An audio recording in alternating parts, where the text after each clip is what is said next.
श्रीशैलेशदयापात्रं दीभक्त्यादिगुणार्णवं यतीन्द्रप्रवणं वन्दे रम्यजामातरं मुनिं लक्ष्मीनाथसमारम्भां नाथयामुनमध्यमाम् अस्मदाचार्यपर्यन्तां वन्दे गुरुपरम्पराम् आपदाम् अपहर्तारं धातारं सर्वसम्पदां लोकाभिरामं श्रीरामं भूयो भूयो नमाम्यहम् आर्तानाम् आर्तिहन्तारं भीतानां भीतिनाशनं द्विषतां कालतण्डं तं रामचन्द्रं नमाम्यहम्.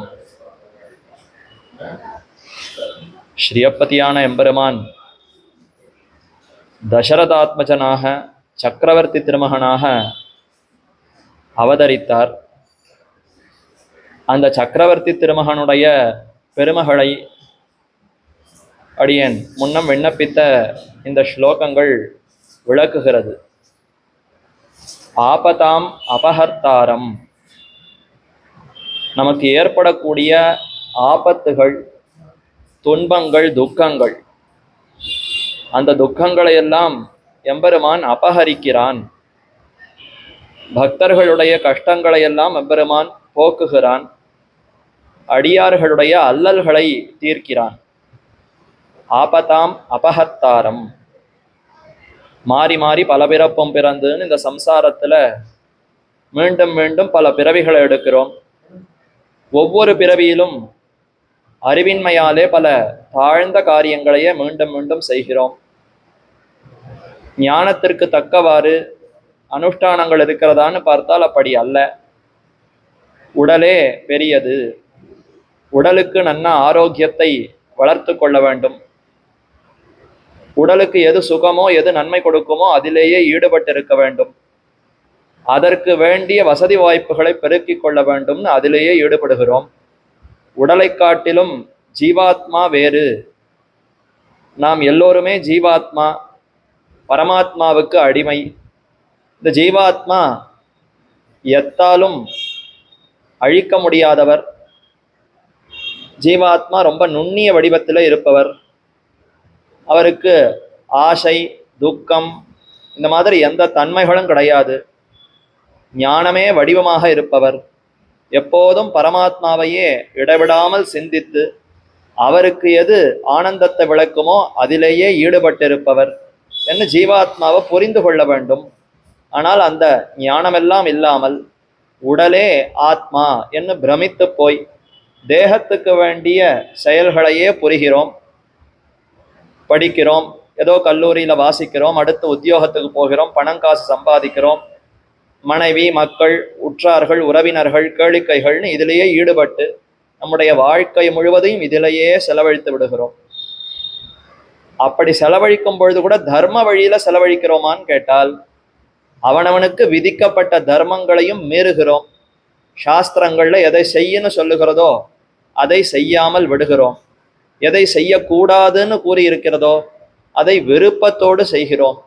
இப்படியெல்லாம் செய்வதனாலே நிறைய துக்கங்கள், நிறைய துன்பங்கள் நமக்கு நேருகின்றன. சாஸ்திரத்தில் விதித்தபடி செய்தால் அப்போ நன்மை ஏற்படும். அதில் விதித்ததற்கு மாறாக நடந்தால் அப்போ துன்பம் தானே ஏற்படும். நாம் மாறி நடந்தால் நம்மை படைத்த அந்த எம்பெருமானுக்கு அது பிடிக்காது. எல்லா இடத்துலையும் அதே ஒரு வழிதானே, அதுதானே தர்மம். ஏதோ ஒரு இடத்துக்கு அலுவலகத்துக்கு பணிபுரிய சென்றாலும் அந்த முதலாளி என்ன சட்டதிட்டங்களை போட்டிருக்கிறாரோ அதற்கு கட்டுப்பட்டு அங்கு உத்தியோகம் அந்த வேலையை செய்தால்தான் ஊதியம் கிடைக்கும். அவர் சொன்ன விதிமுறைகளையே மீறி நடந்தால் அவருக்கு கோபம் தானே வரும். அதே மாதிரி இந்த ஜெகத்தை படைப்பவர் பரம்பொருள் எம்பெருமான். அந்த பரம்பொருள் எந்த காரணத்திற்காக எப்படி நாம் வாழ வேண்டும் என்று படைத்திருக்கிறாரோ அதையே மீறி நாம் நடந்தால் அப்போ அவருக்கு கோபம் தானே வரும். இது நியாயம் தானே. அப்படி அவர் கோபப்படும் பொழுது அதையே பாபம் என்று நமக்கு பெயரிடுகிறார்கள். நமக்கு புண்ணியம் பாபம்ங்கிறது என்னன்னா, பெருமானுடைய மகிழ்ச்சி நமக்கு புண்ணியம், பெருமானுடைய வருத்தம் கோபம். நான் எத்தனை தடவை சொல்லியும் அதை கேட்காமல் தன்னிஷ்டத்துக்கு இவன் செய்கிறானே என்று பெருமான் வருத்தப்பட்டால், ஒரு வெறுப்பு கொண்டால் அதற்குத்தான் பாபம் என்று பெயர். இதைத்தான் கூறத்தாழ்வான் அற்புதமாக தெரிவிக்கிறார். புண்ணியா புண்ணியவ் ஈஸ்வர பிரீத்தி கோபவ். ஈஸ்வரன் பரமாத்மா, ஜகத்தையே படைக்கக்கூடிய பரமாத்மா, பரம்பொருள். அந்த எம்பெருமான் பகவான் அவர் படைத்ததற்கு நேர் மாறாக நடந்து கொள்ளும் பொழுது அவருக்கு இதுல ஒரு உகப்பு சந்தோஷம் ஏற்படாது, மிகவும் வருந்துவார். ஐயோன்னு வருத்தத்தோடு வெறுப்பும் அடைவார். ஏதோ ஒரு தடவை 2 தடவை இவன் மீறி நடந்தால் பரவாயில்ல, எத்தனையோ பல பிறவிகளை கொடுத்திருந்தும் எல்லா பிறவியிலும் தன்னிஷ்டப்படியே செய்கிறானே தவிர நாம் சொன்ன வார்த்தைகளை காது கொடுத்து கேட்காமல், ஒரு பெரியவர் ஆச்சாரியர்களை எல்லாம் படைத்திருக்கிறேன் அவர்களுடைய வார்த்தையும் கேளாமல் தன்னிஷ்டத்திற்கே இவன் புரிகிறானே என்று பார்த்து வெறுப்படைவார். அதைத்தான் பாபம் என்று சாஸ்திரங்கள் தெரிவிக்கின்றன. அதே நாம் சரியாக நடந்தால், தர்ம முறையில் நாம் நடந்தால், அப்ப எம்பெருமான் உகக்கிறான், சந்தோஷப்படுகிறான். அதற்கே புண்ணியம் என்று பெயர். அப்ப புண்ணிய பாபங்களை சேர்த்து கொண்டிருக்கிறோம். அதற்கு ஏற்ப மறுபடியும் பிறவி, இப்படி மாறி மாறி பல பிறவிகளை எடுக்கிறோம். அந்த புண்ணியங்கள் பாபங்களுடைய பயனை நாம் அந்தந்த பிறவிகள்ல அனுபவிக்கிறோம். அதுல பெரும்பாலும் துக்கங்கள் துன்பங்கள் அதிகமாக வரும். இன்பத்தை காட்டிலும் துன்பத்தை சந்திக்கும் பொழுதுதான் மனசு தடுமாறும். யோ இப்படி வந்து விட்டதே, எனக்கு வந்த மாதிரி மற்றவர்கள் கஷ்டம் உண்டா என்னெல்லாம் சொல்ல தோணும். எல்லாருக்கும் இதே போல கஷ்டங்கள் தான். உடல்னு ஒண்ணு கொண்டு இந்த உலகத்துல பிறவி எடுத்தாலே ஏதோ ஒரு துக்கம் வரத்தான் போறது. அந்த துன்பங்களை நமக்குத்தான் வந்திருக்கிறது, மற்ற யாருக்கும் இந்த மாதிரி வரவில்லை என்று கொண்டு அந்த அளவுக்கு அந்த துன்பங்களுக்கு ஒடிந்து போகிறோம். இப்ப இந்த மாதிரியான துன்பங்கள் இன்பங்கள் மாறி மாறி வருகிறதா, இதுவே நமக்கு ஒரு பெரிய சிரமம், இதுவே நமக்கு ஒரு பெரிய தீமைன்னு புரிந்து கொள்ள வேண்டும். நமக்கு எது நன்மை, மாறி மாறி இந்த துன்பங்கள் வராமல் எப்போதும் நமக்கு இன்பமே இருக்க வேண்டும். அதுதானே ஒவ்வொருத்தரும் ஆசைப்படுகிறோம். வாழ்க்கையில எப்போதும் மகிழ்ச்சியா இருக்க வேண்டும், எந்த தருணத்திலும் எந்த விதமான ஆபத்து வரக்கூடாது, எந்த துக்கமும் எனக்கு ஏற்படக்கூடாது, மகிழ்ச்சியோடையே இருந்து மகிழ்ச்சியோடையே இந்த வாழ்க்கையை முடிக்க வேண்டும்னு யாருமே ஆசைப்படுகிறோம். அதற்குத்தான் சம்பாதிக்கிறோம், அதற்கு தான் உணவு உண்ணுகிறோம், அதற்குத்தான் தேடி பிடித்து எல்லா இருப்பிடங்களை அமைக்கிறோம், கேளிக்கைகளை பார்க்கிறோம், வசதி வாய்ப்புகளை பெருக்குகிறோம். இதெல்லாம் இத்தனை எதற்குன்னா சுகமா இருக்க வேண்டும், துன்பமே கூடாதுன்னு ஆசைப்படுகிறோம். ஆனால் அந்த சுகம்ங்கிறது வெறும் உடலுக்கு உண்டான சுகம்னே பிரமித்து போய்விட்டோம். உடலுக்கு மாத்திரம் சுகத்தை பார்த்தால் அது இந்த பிறவிக்கும் நமக்கு நன்மையை கொடுக்காது, இனி மேலும் மேலும் பல பிறவிகளை கொடுத்து ஆத்மாவுக்கும் நன்மையை கொடுக்காது. நாம தேடுகிற சுகம் நம்முடைய ஆத்மாவிற்கும், நாமாகிற ஜீவாத்மாவிற்கும் அது சுகத்தை கொடுக்கணும், உடலுக்கும் அது நன்மையை கொடுக்கணும். ஆனால் நாம் எதை நன்மைன்னு இப்ப எடுத்துக்கொண்டு சுகம்னு பிரமிக்கிறோமோ அது உண்மையில் சுகம் அல்ல. அது என்ன ஆகும்னா இந்த உடலுக்கும் தீமையை விளைத்து விடும், மேற்கொண்டு ஆத்மாவுக்கும் நன்மையை கொடுக்காது. பார்க்கிறோமே, அதனால தான் பல பல வியாதிகளே வருகின்றன. ஒரு 5-6 ஆண்டுகளுக்கு முன்னாடி தொற்று வியாதி வந்ததுன்னு பார்க்கிறோம். தொற்று வியாதி எதனால வந்தது? உடலுக்கு சுகம் அளிக்கிறது அப்படிங்கிறதுக்காக பல விஷயங்களையும் செய்ய போக, அதனால கூட கண்ட கண்ட விஷயங்கள் எதை சாப்பிடக்கூடாதோ அதை சாப்பிட்டு, எதோ விஷயங்களை செய்யக்கூடாததை செய்து, ஒருவர் எடுத்துக்கொண்டு என்னென்னமோ பொது ஜடங்கள்ல கடைபிடிக்க வேண்டிய மரியாதைகளை கடைபிடிக்காமல் தன் மனம் போன போக்கிலே அவரவர்கள் நடந்து கொள்ள, அதனால தூய்மை அற்று எல்லா இடத்துலையும் மாசு ஏற்பட்டு அதனாலேயே தொற்று வியாதி வந்து விட்டது என்னதானே பார்க்கிறோம். அப்ப எப்படி நாம் வாழ வேண்டுமோ அந்த வாழ்க்கையை மீறி நடந்தால் அது நமக்கே ஆபத்தாக போய்விடும். முதல்ல தொடங்குறச்சு அது சுகமா ஆனந்தமா இருக்கிற மாதிரி இருக்கும். ஆனால் அது மேல மேல நாள் செல்ல அது உடலுக்கும் தீமைத்தான் கொடுக்கும், ஆத்மாவுக்கும் நன்மையை கொடுக்காது. நல்ல நாக்குக்கு சுவையா இருக்கு, கடையில அப்படி வெளியில வீதியில போனா 2 பக்கம் கடையில நிறைய தின்பண்டங்களை வைத்து இருக்கிறார்கள், பார்க்கறச்சையே நாக்கில் எச்சல் ஊறுறது. நன்னா வாங்கி வாங்கி சாப்பிட்டால் சாப்பிடுற சமயத்துல நன்னா நாக்குக்கு இனிமையாகத்தான் இருக்கும். ஆனால் உள்ளே சென்றால் அடுத்து வைத்தியர் இடத்துல போய் பார்த்தா இதெல்லாம் சாப்பிட்டால் கொழுப்பு சக்தி ஏறும், அதுக்கப்புறம் மற்ற வியாதிகள் வரும், அதனால கண்ட கண்ட கிருமிகள் எல்லாம் உள்ள போய் உடலுக்கே வேற ஆபத்துகள் வந்து விடுகிறதுன்னு அப்புறம் வைத்தியர் தெரிவிப்பார். அப்ப மறுபடியும் மாத்திரை மருந்து அதுக்கு உண்டான சிகிச்சைன்னு இப்படி அலைவோம். அப்ப தொடக்கத்துல உடலுக்கு நன்மைன்னு நினைத்து கொண்டு உள்ளே புகுந்தால் அது இறுதியில இந்த உடலுக்கே தீமையத்தான் கொடுக்கிறது, உடலுக்கே தீங்கு ஏற்படுகிறது. அடுத்து ஆத்மாவுக்கும் ஒன்றும் நன்மை இல்லையே, இதனால ஆத்மாவுக்கு எதான சுகமா? ஆத்மா நிரந்தர சுகம் நிரந்தர ஆனந்தத்தை இதனால் அடையுமான்னு கேட்டால் இல்லை. அப்ப இந்த மாதிரியான தாழ்ந்த சுகங்களை விட்டு உயர்ந்த சுகத்தை அனுபவிக்க வேண்டும். அப்ப இந்த பிறவி, இந்த சம்சாரத்துல ஒரு பிறவி எடுத்தல், அந்த உடலோடு சேர்ந்திருத்தல்ங்கிறதே ஒரு ஆபத்துன்னு புரிந்து கொள்ளணும். இந்த உடல் பிறவி எடுத்த பிற்பாடு இந்த உடல்ல சுகத்தை தடுக்கக்கூடியவைகள் ஆபத்து என்று இப்ப தெரிந்து கொண்டிருக்கிறோம். உடலுக்கு ஏற்படக்கூடிய நன்மைகளை யாரெல்லாம் தடுக்கிறாரோ, இந்த உடல் நன்னா சௌக்கியமா இருப்பதற்கு தடையா என்னென்ன இருக்கோ அதெல்லாம் இப்ப ஆபத்து ஆபத்துன்னு புரிந்து கொண்டிருக்கிறோம். அதை விட ஒரு படி மேல போய் உடலே ஆபத்து, உடலோடு சேர்ந்திருந்தால் பெரிய வியாதி, அதுவே ஒரு பெரிய ஆபத்துன்னு புரிந்து கொண்டு இத்தை நீக்க வேண்டும் என்ன எம்பெருமானிடத்துல பிரார்த்திச்சுக்கணும். அப்ப இதோடு இந்த பிறவி போறோம்.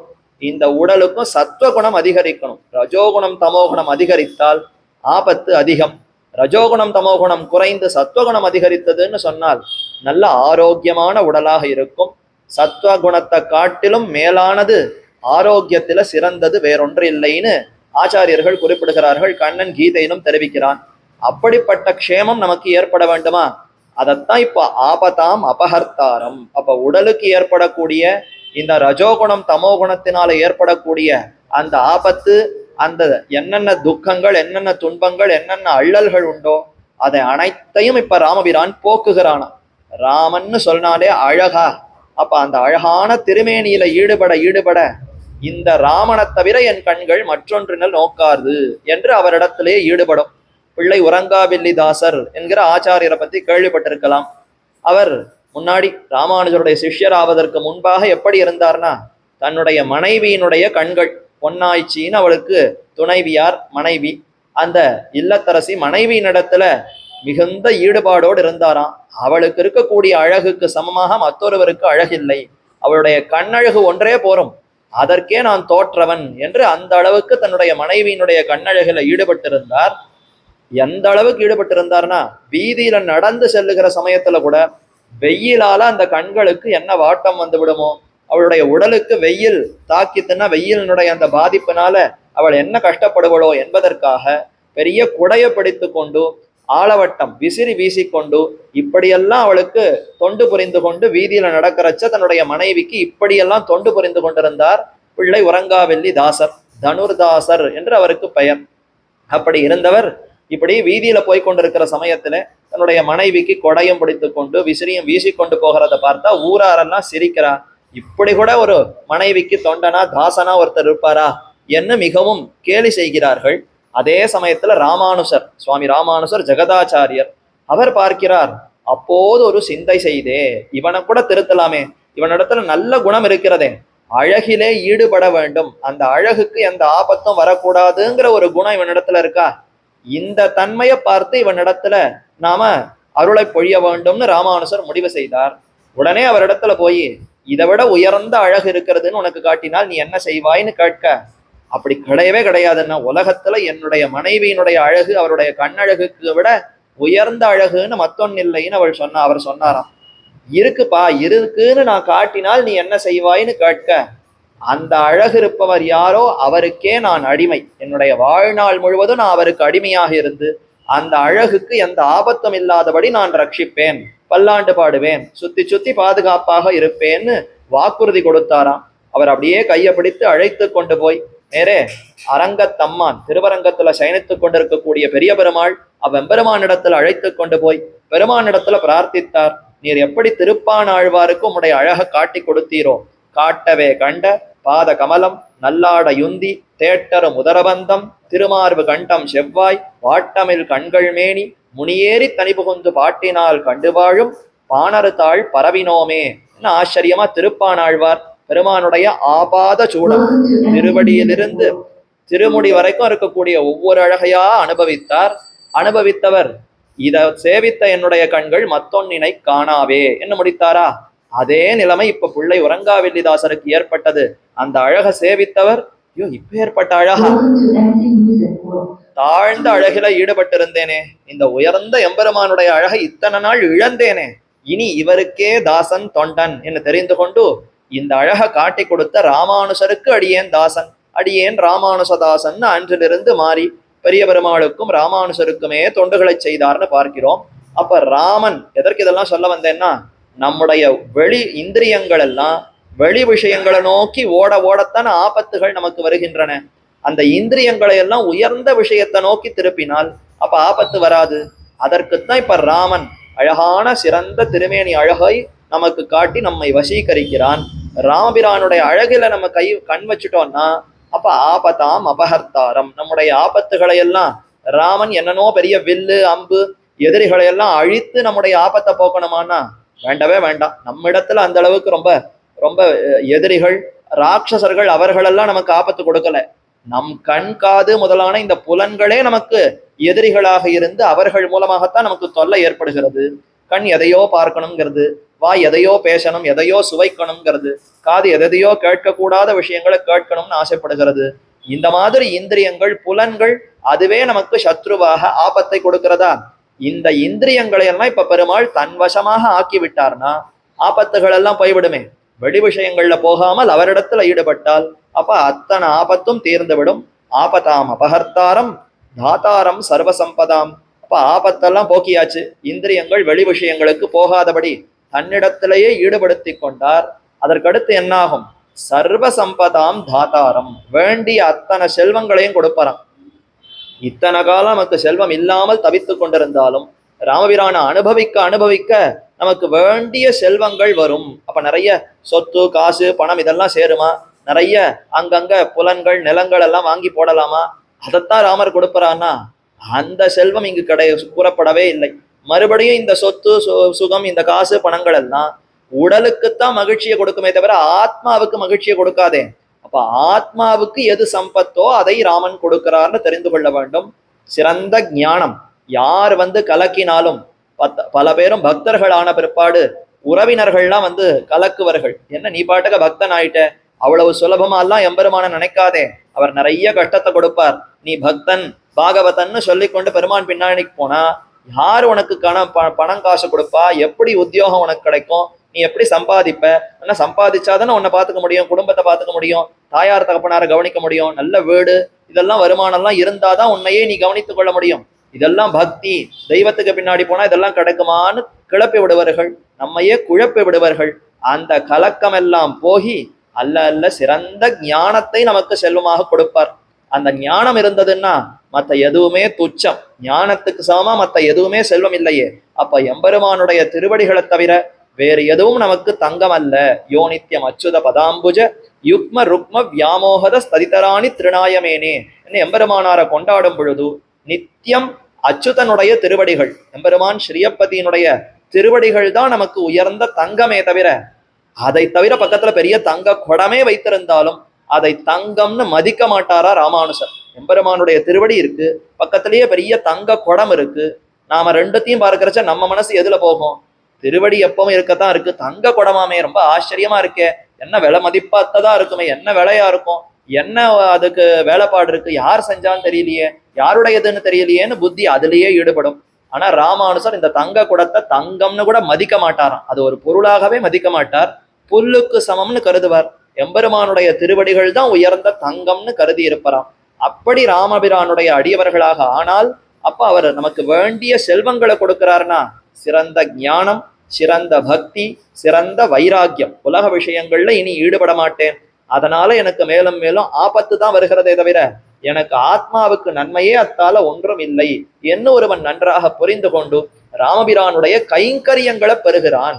சிறந்த ஞானம் பக்தி வைராக்கியம் ஏற்பட்டதுன்னா அப்ப அனுபவ ஜனித பிரீத்திகாரித கைங்கரியம், பகவத் அனுபவம், அதனால உண்டான இன்பம், அந்த இன்பம் தூண்ட தூண்ட இப்பேற்பட்ட எஜமானர் சுவாமியான ராமனுக்கு இந்த உடல் கொடுக்கப்பட்டதே தொண்டு செய்வதற்குத்தானே என்று புரிந்து கொண்டு தொண்டுகளை செய்ய முன் வருவோம்.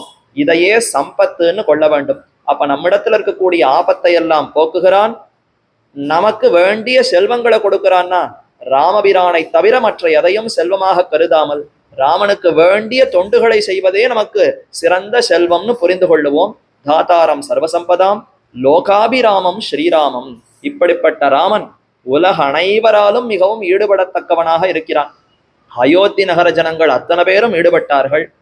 மரங்கள் மாக்கள் விலங்குகள் பறவைகள்னு ஜீவராசிகளுக்குள்ள வேறுபாடே இல்லாமல் அனைத்து ஜீவராசிகளும் ராமனிடத்துல ஈடுபட்டார்களே, அதைத்தான் லோகாபிராமம். லோகம் அனைத்தையும் தன்னுடைய அழகாலேயே வசீகரிக்கிறான். அபிராமம் சிறந்த குணங்கள், சிறந்த அழகு. லோகாபிராமம் ஸ்ரீராமம். இதெல்லாம் எப்படி வந்தது ராமனுக்கு? தனித்த ராமனுக்கு அந்த பெருமையே கிடையாது. யசா ஜனகாத்மஜா அப்பிரமேயம் ஹி தத் தேஜா. ஜனகனுடைய சுந்தரியான சீதா பிராட்டியோடு சேர்ந்த ராமனுக்குத்தான் இந்த பெருமையே தவிர தனித்த ராமனுக்கு இந்த குணங்கள் இந்த பெருமைகள் எல்லாம் கிடையவே கிடையாது. அப்படியா? சீதையோடு சேர்ந்த ராமனுக்குத்தான் பெருமையா என்றால் ஆமாம், வேதாந்தமே அப்படித்தான் தெரிவித்தது. ஸ்ரத்தையா தேவஹா தேவத்வம் அஷ்ணுதே. ஸ்ரத்தா என்று பிராட்டிக்கு திருநாமம், மகாலட்சுமிக்கு திருநாமம். அந்த ஸ்ரத்தாங்கிற நாய்ச்சியாரோடு சேர்ந்த பிற்பாடுதான் பெருமான் தேவன், தேவாதி தேவன்கிற உயர்ந்த ஸ்தானத்தை பெருமான் அடைந்தானாம். அப்படின்னா இப்ப பிராட்டியோடு சம்பந்தம் இல்லாத சமயத்துல பெருமானுக்கு அந்த தேவாதி தேவன்கிற தன்மை இல்லையான்னு கேட்டால் இல்லை. ஆனா இதை எப்படி மனசுல வாங்கிக்கணும்னா, பிராட்டியை விட்டு பிரிவுன்னே கிடையாதே. என்று பிராட்டி தனித்து ஒரு நாள் இருந்தாள், பெருமான் தனித்து இருந்தார், ரெண்டு பேரும் சேர்ந்து ஒரு நாள் தான் திருக்கல்யாணம் ஆச்சுங்கிறதே கிடையாதே. ஏதோ அவதாரத்துல ராமன் தனித்து அவதரித்தான், சீதை ஜனக குலத்தில் அவதரித்தாள். 6 வயசு சீதைக்கான பிற்பாடு ராமனுக்கு 12 வயதான சமயத்திலே விஸ்வாமித்திரர் அழைத்து கொண்டு வந்து திருக்கல்யாணம் நடந்ததுன்னு பார்த்தாலும் உண்மையில் பரமாத்மாவுக்கும் பிராட்டிக்கும், ஸ்ரீமன் நாராயணன் அந்த நாராயணான எம்பெருமானுக்கும் ஸ்ரீதேவி நாய்ச்சியாருக்கும் பிரிவுங்கிறதே கிடையாது. நித்யைவேஷா ஜெகன்மாதா விஷ்ணோ ஸ்ரீர் அனபாயினி என்று விஷ்ணுவான எம்பெருமான விட்டு அனபாயினி, அபாயம்னா பிரிவு, அனபாயம் பிரிவே கிடையாதான் நாய்ச்சியாருக்கு. அகலகில்லேன் இறையுமென்னு அலர்மேல் மங்கை உரைமார்பா. அகலமாட்டேன், அகலகில்லேன், அகல முடியாது முடியாதுன்னு வாய் பிதற்றிக் கொண்டே இருக்கிறது. பெருமானோடு சேர்ந்துதான் இருக்கிறாள் நாய்ச்சியார். ஆனா யாரோ நீ சேர்ந்து இருக்க கூடாது, நகர்ந்து போகணும்னு சொல்ற மாதிரி அதை கேட்டுட்டு அகலகில்லேன் அகலகில்லேன் அகலகில்லேன்னு பிராட்டி வாய் துடித்து கொண்டிருக்கிறதா. ஏன் இப்படி துடிச்சுட்டு இருக்கா? யாரு அவளை பிரியணும்னு சொல்றான்னா, யாரும் பிரியணும்னு சொல்லல. ஆனா பெருமானுடைய அந்த இனிமை போக்கியம் அழக சேவித்தவளுக்கு, ஐயோ நான் எங்கேயானு பிரிஞ்சு போயிட்டா என்ன ஆகிறது அப்படின்னு ஒரு துடிப்பு போகவே மாட்டேன் போகவே மாட்டேன் போகவே மாட்டேன், இதை விட்டு நான் மற்ற இடத்துக்கு நகர மாட்டேன்னு தானே அப்படி வாய பிதற்றி கொண்டு பிராட்டியானவள் சேர்ந்திருக்கிறாள். அப்ப ஒரு நாளும் பெருமானுக்கும் பிராட்டிக்கும் பிரிவே கிடையாதா? அவதார தசையில் பார்த்தாலும் ராமனுக்கும் சீதைக்கும் பிரிவே கிடையாது, எப்போதும் சேர்ந்துதான் இருக்கிறார்கள். அப்படி சேர்ந்திருக்கக்கூடிய ஸ்ரீராமம் பூயோ பூயோ நமாம்யகம். அந்த ராமனுக்கு மறுபடியும் மறுபடியும் நம்முடைய பிரணாமங்களை தெரிவிக்க வேண்டும்னு பெரியோர்கள் தெரிவிக்கிறார்கள். எதற்கு இப்ப இதை தெரிவித்தேன்னா, ஸ்ரீராமனான எம்பெருமானுக்கு இத்தனை பெருமைகள்னு பார்த்தோமே, அந்த சீதையை ராமன் பிரிந்தான் என்றும் ராமாயணத்துல பார்க்கிறோமே. இப்பதான் ஒரு க்ஷணத்துக்கு முன்னாடி சீதைக்கு ராமனுக்கும் பிரிவில்லைன்னு பார்த்தோம். ஆனாலும் ராவணன் ஒருத்தன் பிரித்து கொண்டு போனான்னு பார்க்கிறோமே. அப்ப இந்த பிரிவு உண்மையா இல்லையா அப்படிங்கிறத புரிந்து கொள்ள வேண்டுமே. வாஸ்தவம், பிரிந்தது உண்மை. அவதார நிலையில பிரிந்தார். ஏதோ ஒரு நாடகத்துல பிரியுமா போலே பிரிந்தாள்னு கொள்ள வேண்டும். ஒரு நாடகம் நடக்கிறதுன்னா அதுல கணவன் மனைவி பிரிகிறாள்னா உண்மையிலே பிரிந்ததாக அர்த்தமா? கிடையாது. அதே போலத்தான் இப்ப பிரிந்தாள் சீதை.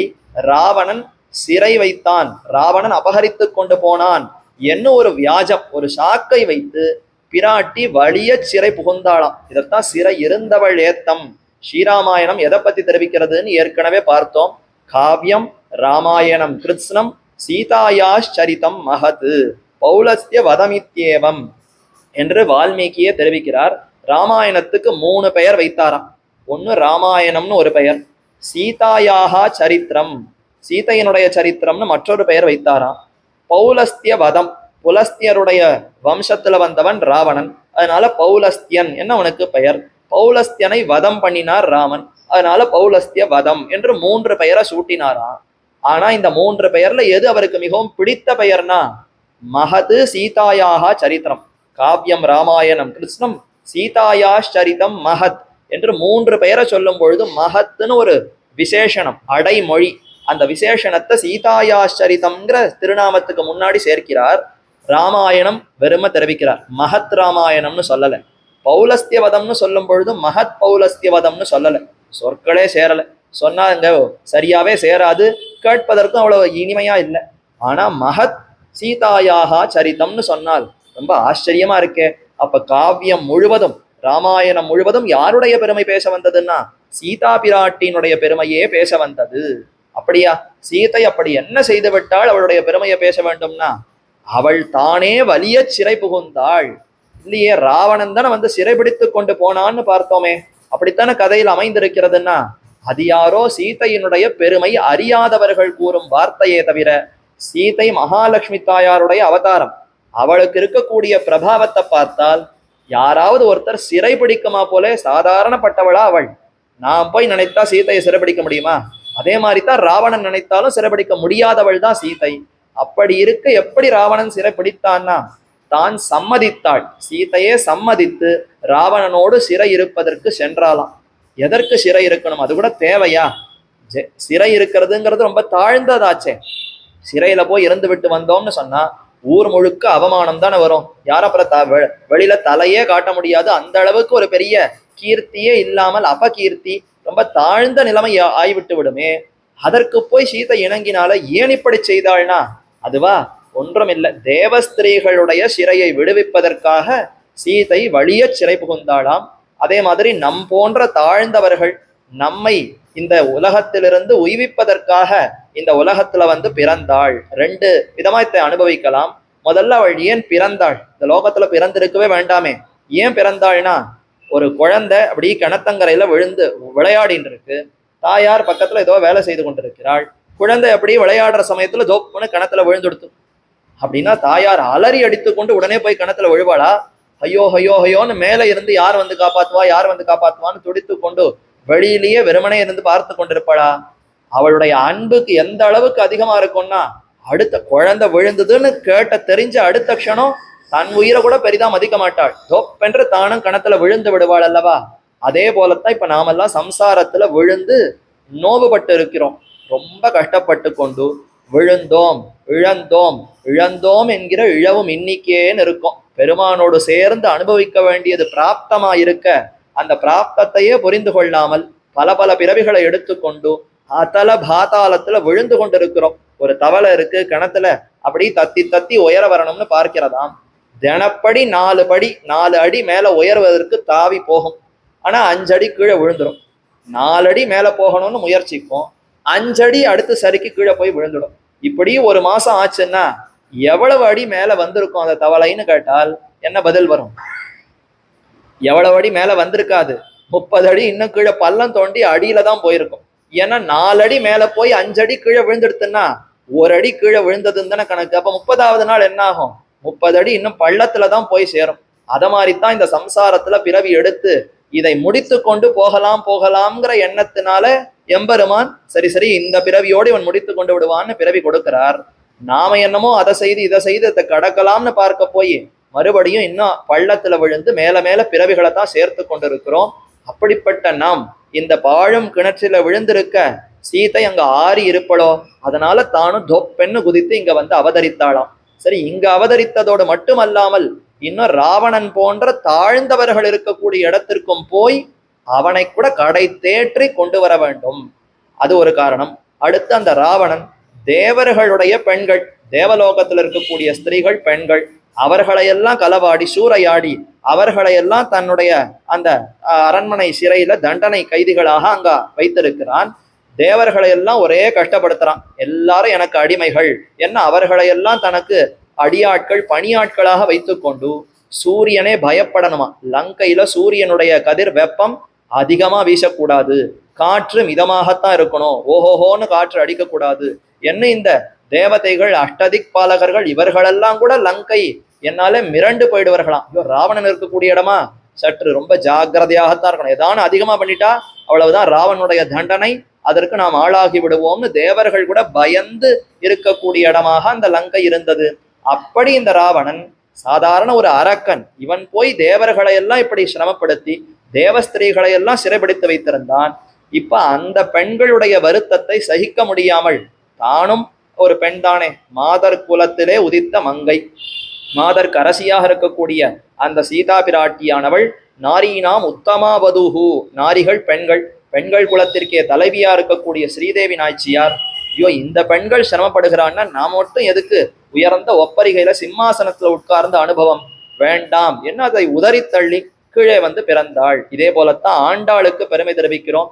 5 குடிக்கு ஒரு சந்ததியாய் ஆழ்வார்கள் தம் செயலை அஞ்சு விஞ்சி நிற்கும் தன்மையளாய் பிஞ்சாய் பழுத்தாளை ஆண்டாளைன்னு தெரிவிக்கிறோமே.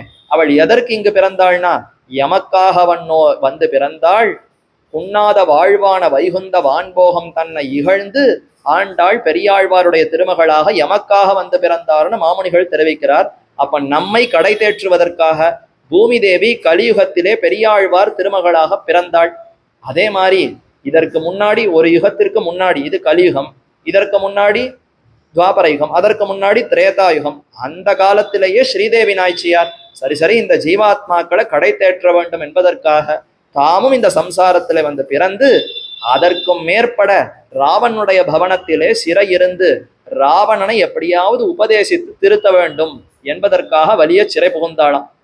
ஏன்னா யாரையும் சட்டுன்னு முடிப்பதற்கு பிராட்டிக்கு அந்த அளவுக்கு திருவுள்ளம் கிடையாது, அந்த அளவுக்கு கடினமான ஹிருதயமே கிடையாது.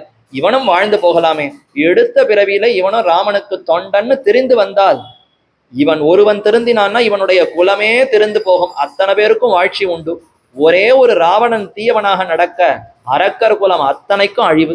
அந்த ஒரு தலைவனான ராவணன் மட்டும் நேர்மையான பாதையில சென்று இருந்தால் ராவணனுடைய அத்தனை பணியாட்கள் அத்தனை அரக்கர்களும் அவனை பின்பற்றி உஜ்ஜீவனம் அடைந்திருப்பார்களா?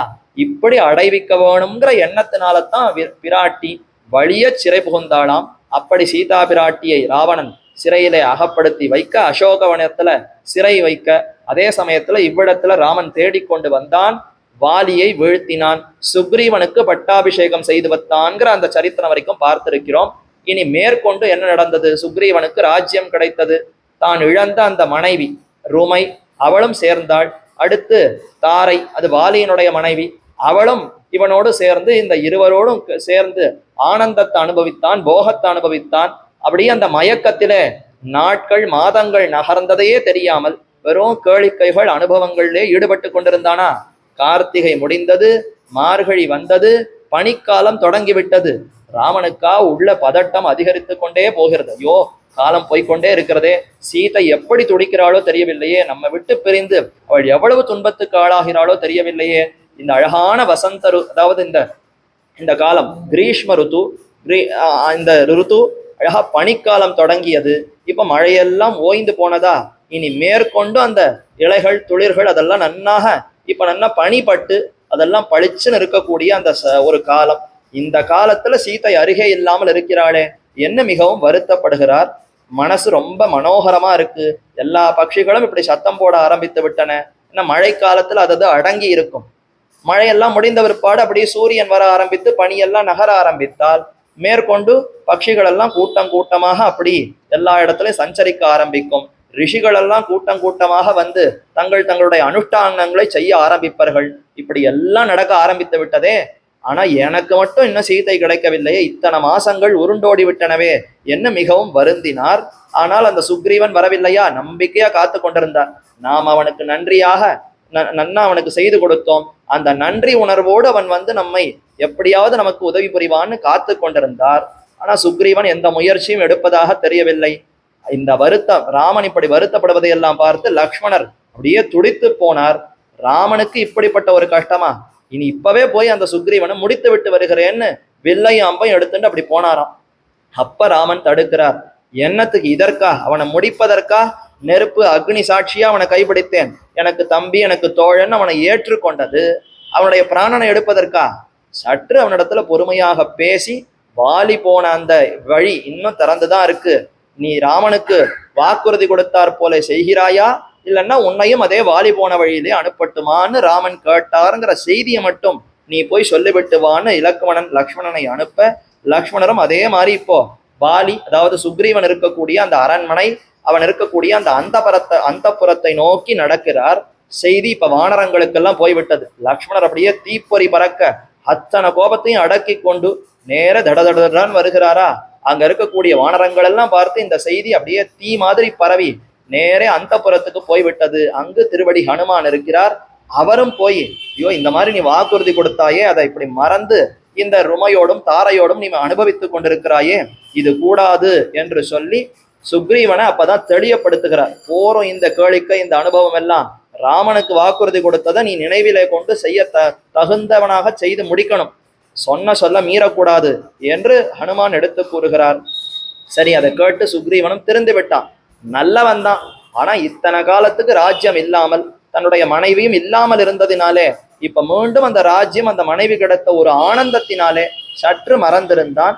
இப்ப திருவடி ஹனுமார் ஞாபகப்படுத்தின உடனே சரி வாஸ்தவம், நான் பெரிய தப்பு பண்ணிட்டேன், இன்னைக்கே அதற்கு இப்ப ஆட்களை எல்லாம் சித்தம் பண்ணுகிறேன் என்று சொல்லி தன்னுடைய மந்திரிமார்களை அழைத்து உடனே இந்த உலகத்துல எந்தெந்த மூல முடுக்குகள்ல வானரங்கள் இருக்கிறார்களோ அத்தனை வானரங்களும் இங்கே வந்து சேர வேண்டும், அத்தனை குரங்கு கூட்டங்களும் இப்ப இந்த சுக்ரீவனுடைய இந்த சபைக்கு வர வேண்டும் என்று இது என்னுடைய உத்தரவு. இது நாடு முழுக்க ஊர் முழுக்க எல்லா இடத்துலையும் பிரச்சாரம் பண்ண வேண்டும்னு அத்தை தெரிவித்தான். அதே சமயத்துல இப்ப லக்ஷ்மணரை எப்படி சமாளிப்பது? அப்ப திருவடி சொல்றார், நீ இப்ப நேர்ல போனேன்னா கழுத்து தப்பாது, அந்த அளவுக்கு கோபத்தோடு வந்திருக்கிறார். அதனால முதல்ல தாரைய அனுப்பு, அவள் சிறந்த ஞானி, எப்படி போய் பேசி அவனுடைய கோபத்தை அடக்கணுமோ சரியா அவள் பேசி அதை செய்வாள். அதனால நீ போய் இப்ப கதவை திறக்க வேண்டாம், லக்ஷ்மணரை போய் சந்திப்பதற்கு தாரையை அனுப்பு என்று திருவடி சொல்லி கொடுக்கிறார். அதே மாதிரி தாரையானவள் நேர லக்ஷ்மணனை பார்த்து இப்போ அவனுக்கு இடத்துல பேச ஆரம்பிக்கிறார். கிங் கோபபூலம் மனுஜேந்திர புத்திர, உனக்கு கோபம் கூடுமா? உயர்ந்த க்ஷத்ரிய அரசனுடைய பிள்ளையாக பிறந்திருக்கிறாயே, ராஜாவாக இருப்பவன் இந்த மாதிரி கோபித்துக் கொள்ளலாமா? நாங்களெல்லாம் பிரஜைகள், அதுவும் தாழ்ந்த வானரங்கள், குரங்கு கூட்டத்துல பிறந்திருக்கக்கூடிய எங்களிடத்துல இத்தனை கோபம் கூடுமோ? இத்தனை காலம் இழந்திருந்த ராஜ்யத்தை பெற்றவுடனே சற்று அந்த போகத்தை எல்லாம் அனுபவித்ததினாலே குரங்கு இயற்கையிலேயே மனம் ஒருபடி நில்லாதது, அதுவும் ஆனந்தமெல்லாம் அதிகரித்து விட்டதுன்னா அதனுடைய அந்த நிலையை சொல்லவே முடியாதே. வேடிக்கையா சொல்லுவதுண்டு, ஒரு குரங்கு இருக்கு, அதை தேனை கள்ள குடித்து விட்டது, அதுக்கு தேளும் கொட்டி விட்டதுன்னா அது செய்யற கிரீடை, அது செய்யறடைய அந்த செயல்கள் என்னன்னே சொல்ல முடியாது. சாதாரணமாவே குரங்கு சேட்டைன்னு சொல்லுவோம், அது கல்ல வேற குடிச்சுட்டு மதுவையை நன்னா பருகிட்டு அதுக்கு தேளும் கொட்டிடுத்துன்னா அது பண்ற அந்த அட்டகாசத்தை பார்க்க முடியாது. அந்த மாதிரி இந்த சுக்ரீவனானவன் ஏதோ இப்ப கிட்டின அந்த அனுபவத்தினால அப்படி தன்னை மறந்து விட்டான். நீ இந்த மாதிரி கோபப்படாதே என்று கோபத்தை காட்டக்கூடாது. உன்னுடைய ராமன் எப்பேற்பட்ட சிறந்த குணசாலி, அவருக்கு தம்பியாக இருக்கக்கூடிய நீ இந்த மாதிரி கோபப்படலாமா என்றெல்லாம் பேசின உடனே, ஒரு பெண் எதிரில் இந்த மாதிரி வந்து பேசுறத கேட்ட உடனே லக்ஷ்மணனுக்கு வார்த்தையே வரல. அப்படியே தலையை கவிழ்த்து கொண்டு சரி சரி நான் சுக்ரீவனை பார்க்க வேண்டும் என்று நிதானமாக சொல்ல, சரின்னு அடுத்து உள்ளே அழைத்து கொண்டு போய் சுக்ரீவனை பார்த்து லக்ஷ்மணன் இந்த செய்தியை சொன்னார். ராமன் இதைத்தான் சொல்லி அனுப்பினார், நீ வாக்குறுதி கொடுத்தா போலே இனி மேற்கொண்டு எங்கு ராவணன் இருக்கிறான், எங்கு சீதையை ஒளித்து வைத்திருக்கிறான்னு தேடணும். ஏன் சுவாமி எதுக்கு தேடணும்? லங்கை எங்கேயோ கீழே இருக்கு, சமுத்திரத்துக்கு கீழே இருக்கு, அங்கதான் ராவணன் இருக்கக்கூடிய இடம்னு எல்லாருக்குமே தெரியுமே. அப்புறம் ஏன் தேடணும்னா தேடணும், ஏன்னா இவன் சீதையை அபகரித்து கொண்டு போய் லங்கையிலேயே வைத்திருப்பான்னு என்ன நிச்சயம்? அப்ப எல்லாரும் அங்க தேடி வந்து விடுவாள்ங்கிறதுனால சரி இங்க வைக்க வேண்டான்னு உலகத்துல வேற ஏதாவது ஒரு மூலையில எங்கேயோ கொண்டு போய் பதுக்கி வைத்து விட்டு இவனும் அங்கேயே ஒளிந்து கொண்டிருந்தால், அப்போ ஏன்னா இவன் ஏற்கனவே நேரடியாக வந்து யுத்தம் பண்ணியெல்லாம் சீதையை கவர்ந்து போகல, ஒரு பித்தலாட்டம் மாதிரி ஏதோ மாரீச்சனை வைத்து அவனை அந்த ராமனை அந்த இடத்துல இருந்து அப்புறப்படுத்தி விட்டு இவன் நேர்மை இல்லாதவனாகத்தானே பிராட்டி அபகரித்து கொண்டு வந்தான். அந்த பயத்துல இவன் நேரடியா லங்கையில தான் இருக்கானோ இல்ல வேற எந்த இடத்துக்கு போயிருக்கான்னு தெரியவில்லையே. அதை நாம் சரியாக நிச்சயப்படுத்த வேண்டும். அதற்கு இப்ப நாடு முழுக்க 4 புறங்கள் 4 திக்குகளையும் வானரங்களை அனுப்ப வேண்டும் என்பதற்காகத்தான் இப்ப ராமன் தெரிவித்திருந்தார். அதற்குத்தான் சுக்ரீவனும் வாக்குறுதி கொடுத்திருந்தான். ஆனால் அவன் மறந்து போனதுனாலே இப்ப லக்ஷ்மணரத்தை நினைவுபடுத்த தாரை மீளவும் லக்ஷ்மணன் நல்வார்த்தைகளை சொல்லி சமாதானப்படுத்தினால் நிச்சயம் இதோ சுக்ரீவன் இப்பதான் திருவடி ஹனுமான் பேசின உடனே தன்னுடைய தவறை உணர்ந்து விட்டார். இப்பவே அவர் ஏற்பாடு செய்தாகிவிட்டது. மந்திரிகளை கூப்பிட்டு 4 புறங்கள்ல இருக்கக்கூடிய அத்தனை வானர சேனைகளும் இங்க வந்து சேர வேண்டும், வந்து சுக்ரீவனுடைய அந்த கட்டளைப்படி நடக்க வேண்டும்னு இன்னைக்கு அறிவிப்பு விடுத்தாச்சு. இன்னும் 2 தினங்கள்ல அத்தனை பேரும் கூட்டம் கூட்டமா வந்து விடுவார்கள், மேற்கொண்டு வேலையை தொடங்கி விடலாம் என்று சொல்ல லக்ஷ்மணனும் போய் ராமனிடத்துல சொல்ல, ராமனும் ஓடி வந்து பா எனக்கு கொடுத்த இந்த வாக்குறுதியை நான் நன்னா நிறைவேற்றுகிறதுக்காக இப்படியெல்லாம் காரியம் செய்கிறாயே, இனி மேற்கொண்டு உன் பொறுப்பு, நான் உன்னையே நம்பி இருக்கிறேன், நீ இனிமே கட்டளை இட வேண்டும். எனக்கு இந்த மாதிரி வானரங்களை எல்லாம் எப்படி கட்டளை இடணும் அந்த பொறுப்பெல்லாம் எனக்கு தெரியாது, நீதான் வானரர் குல தலைவன், அதனால நீயே இருந்து அந்தந்த வானரங்களை எந்தெந்த திக்குல அனுப்ப வேண்டும் என்பதை முடிவு செய்து எப்படி இந்த வேலையை கச்சிதமா முடிக்க முடியுங்கிறது உன்னுடைய பொறுப்பு, நீ செய்ய வேண்டும்னு சொல்ல உடனே சுக்ரீவன் ஆட்களை எல்லாம் வரவழைத்தான். கோடான கோடி குரங்குகளும் கரடிகளும் வந்து குவிந்தனமா. அத்தனை 70 கோடி வானர சைன்யம்னு தெரிவிக்கிறார். 70 கோடி வானரங்கள்னா 30 கோடி ஜனங்களுக்கே இந்த பூமி தாங்க முடியலையே. திரேதாயுகத்துல 70 கோடி வானரங்கள் அத்தனையும் சேர்ந்து, அதுவும் கிஷ்கிந்தையில ஒண்ணு சேர்ந்ததுன்னா அந்த பூமி என்ன ஆகியிருக்கும்? அப்படி அத்தனை வானரங்களும் சேர்ந்தன. ஒரு சீதை, அந்த ஒரு சீதையை தேடுவதற்காக இப்படி எல்லா வானரங்களும் ஒன்று சேர்ந்து இப்ப சுக்ரீவன் கட்டளையிடுகிறான். இதோ கிழக்கு பக்கம் வினதன் என்கிற ஒரு குரங்கான், அந்த குரங்க பெரிய தலைவனாக கொண்டு அவனுக்கு கீழே பல குரங்குகள் கூட்டம் கூட்டமா போய் கிழக்கு திக்குல போய் அங்க இருக்கக்கூடிய இடங்கள் எல்லாம் போய் தேடணும். எங்கெங்க ரொம்ப தாழ்ந்த இடங்கள், மறைவான இடங்கள் இருக்கோ, குகைகள் இருக்கோ, மலைகள் இருக்கோ, எல்லா இடத்துலையும் போய் ராவணன் இருக்கானா, சீதை இருக்காளா, மறைக்கப்பட்டிருக்கிறாளான்னு தேடி வர வேண்டும் என்ன கிழக்கு பக்கம் வினதன்கிற குரங்கை அனுப்பினார். அவனுக்கு கீழே பல படைகளை அனுப்பினார். அடுத்து சுக்ரீவன் தென் திசைக்கு, கிழக்கு அடுத்து தென் திசைக்கு திருவடி ஹனுமன், அதே மாதிரி அங்கதன், ஜாம்பவான், நீலன், இந்த மாதிரியான உயர்ந்த அந்த வானரங்கள். இதுல ஜாம்பவான்கிறவர் கரடி, மத்தையோர்கள்லாம் வானரங்கள். நீலன், ஜாம்பவான், சுகோத்திரன், சராரி, சரகுல்மன், கஜன், கவாக்ஷன், கவயன் என்று இப்படி பெயர் கொண்டிருக்கக்கூடிய பல வானரங்கள். ஒவ்வொருத்தரையும் நீங்க எல்லோரும் போய் தெற்கு பக்கத்துல போய் தேட வேண்டியது. இங்க இருக்கக்கூடிய இடங்கள்ல எல்லாம் தேடி சீதை எங்க இருக்கிறாள்னு தெரிந்து கொண்டு வர வேண்டும்னு அனுப்பினார். அடுத்து சுஷேணன், சுஷேணன் ஒரு குரங்கு, அவனை தலைவனாக கொண்ட ஒரு சேனை, ஒரு படை, அவர்களெல்லாம் மேற்கு பக்கத்துல போய் அங்க இருக்கக்கூடிய இடங்கள்ல தேடி வர வேண்டும். சதவலி என்று பெயர் கொண்டிருக்கக்கூடிய வானரம், அவனுக்கு கீழே பல சேனைகளை அனுப்பி வட திசைக்கு போய் தேடி வர வேண்டியதுன்னு அனுப்புகிறாராம். இப்படி நால்புறமும் எல்லா இடத்துலையும் அனுப்பின உடனே ராமனுக்கு மனசுல இந்த திருவடி ஹனுமான் இடத்துல ஒரு உயர்ந்த எண்ணம். ஏன்னா முதல்ல அவர் தானே வந்து சந்தித்து சுக்ரீவன் இடத்துல சேர்த்து விட்டார். மேலும் அவருடைய பேச்சு திறமை ரொம்ப ஆச்சரியமா இருக்கே. எல்லா சாஸ்திரங்களையும் நன்று கற்று உணர்ந்த பெரியவன், பக்தியிலே தோய்ந்தவன், ஞானத்துல சிறந்தவன், இவனிடத்துல எனக்கு ஒரு நம்பிக்கை இருக்கு, இவன் நிச்சயம் காரியத்தை முடிப்பான் என்று சொல்லி அந்த ஹனுமான் காரியத்தை தப்பாமல் சாதிப்பவன் என்று நிச்சயித்து சுக்ரீவன் மூலமா ஹனுமனை வரவழைத்து அவரிடத்துல தான் சாத்தி கொண்டிருந்த மோதிரத்தை கொடுத்து அனுப்புகிறார். கணையாழி, அதுதான் அங்குல்யம்னு சொல்றோம், மோதிரம். அந்த மோதிரத்தை கழட்டி கொடுக்கிறார். அந்த மோதிரத்துல ராம என்று பெருமானுடைய திருநாமம் பொறிக்கப்பட்டிருக்கிறது. அந்த ஒரு மோதிரம் மட்டும் கைகேயி வாங்காமல் விட்டால் போலும். ஏன்னா அரசனுக்குரிய எந்த ஆபரணங்களும் உனக்கு கூடாது, மான்தோல் மரவரியை உடுத்தி கொண்டு எந்த ஆபரணங்களும் இல்லாமல் தானே போகணும்னு சொல்லி அனுப்பினாள். அப்ப இந்த மோதிரம் மட்டும் எங்க வந்ததுன்னா, இது ரொம்ப முக்கியமான முத்திரை மோதிரம். இந்த மோதிரத்தை மட்டும் அரசர்கள் கழட்டவே கூடாது. அவர் எந்த நிலைமையில இருந்தாலும் இந்த மோதிரத்தை மட்டும் கழட்டக்கூடாது. அப்படி ராஜ்யத்துக்கே உரித்தாய் அங்க இருக்கக்கூடிய குமாரர்களுக்கு இந்த மோதிரம் உண்டு. அதுவும் சீதா பிராட்டிய திருக்கல்யாணம் செய்து கொள்ளுகிற சமயத்துல அணிவித்த அந்த மோதிரத்தை கழட்டவே கூடாதுன்னு ராமன் எப்போதும் சாத்தி கொண்டிருந்தான். அது ஒரு முக்கியமான அடையாளம். ராமன் சக்கரவர்த்தி திருமகனுக்கு இருக்கக்கூடிய முக்கியமான அடையாளமாகவே அந்த மோதிரம் இருந்தது. அதை கழட்டி இந்த திருவடி ஹனுமானுக்கு கொடுத்து, உன் பேர்ல எனக்கு நம்பிக்கை இருக்கு, சீதாதேவியை நீ நிச்சயமாக காணப்போகிறாய் என்று எனக்கு நம்பிக்கை உண்டாகிறது, அவளுக்கு அடையாளமாக இதோ என் பெயர் செதுக்கப்பட்டு மிக அழகா விளங்குகிற இந்த மோதிரத்தை கொண்டு போய் காட்டுவாய் என்ன கொடுத்தாராம். அதை வாங்கி கொண்ட ஹனுமன், ஆஹா இப்படி நம்ம பேர்ல ஒரு அபிமானத்தை வைத்திருக்கிறாரே, நிச்சயம் இந்த காரியத்தை நடத்தணுமே அப்படின்னு இப்ப அவருக்கு தவிப்பு வந்துடுத்து. ராமர் நம்ம பேர்ல இவ்வளவு நம்பிக்கை வச்சிருக்கிறாருன்னா அப்ப நான் திரும்பி வந்து அவருக்கு கண்டிப்பா இந்த செய்தியை, ஆமா நீ சொன்னபடி நடந்ததுன்னு அவருக்கு சீதையை பார்த்து செய்தியை சொல்ல வேண்டும் என்ன அவர் மிகுந்த ஒரு தவிப்போடு ஒரு அன்போடு அப்படி கிளம்பினார். இப்ப எல்லா திக்குகளிலும் எல்லா வானரங்களும் சென்றன. 1 மாசம் கெடு கொடுத்திருந்தாரா சுக்ரீவன். நீங்க பாட்டுக்க தேடுறேன்னு போயிட்டு 1 வருஷம்லாம் வரக்கூடாது, சரியா 1 மாசம். 30வது நாள் நீங்க எல்லோரும் இங்க திரும்பி வந்து செய்தி சொல்லலைன்னா பெரிய தண்டனை.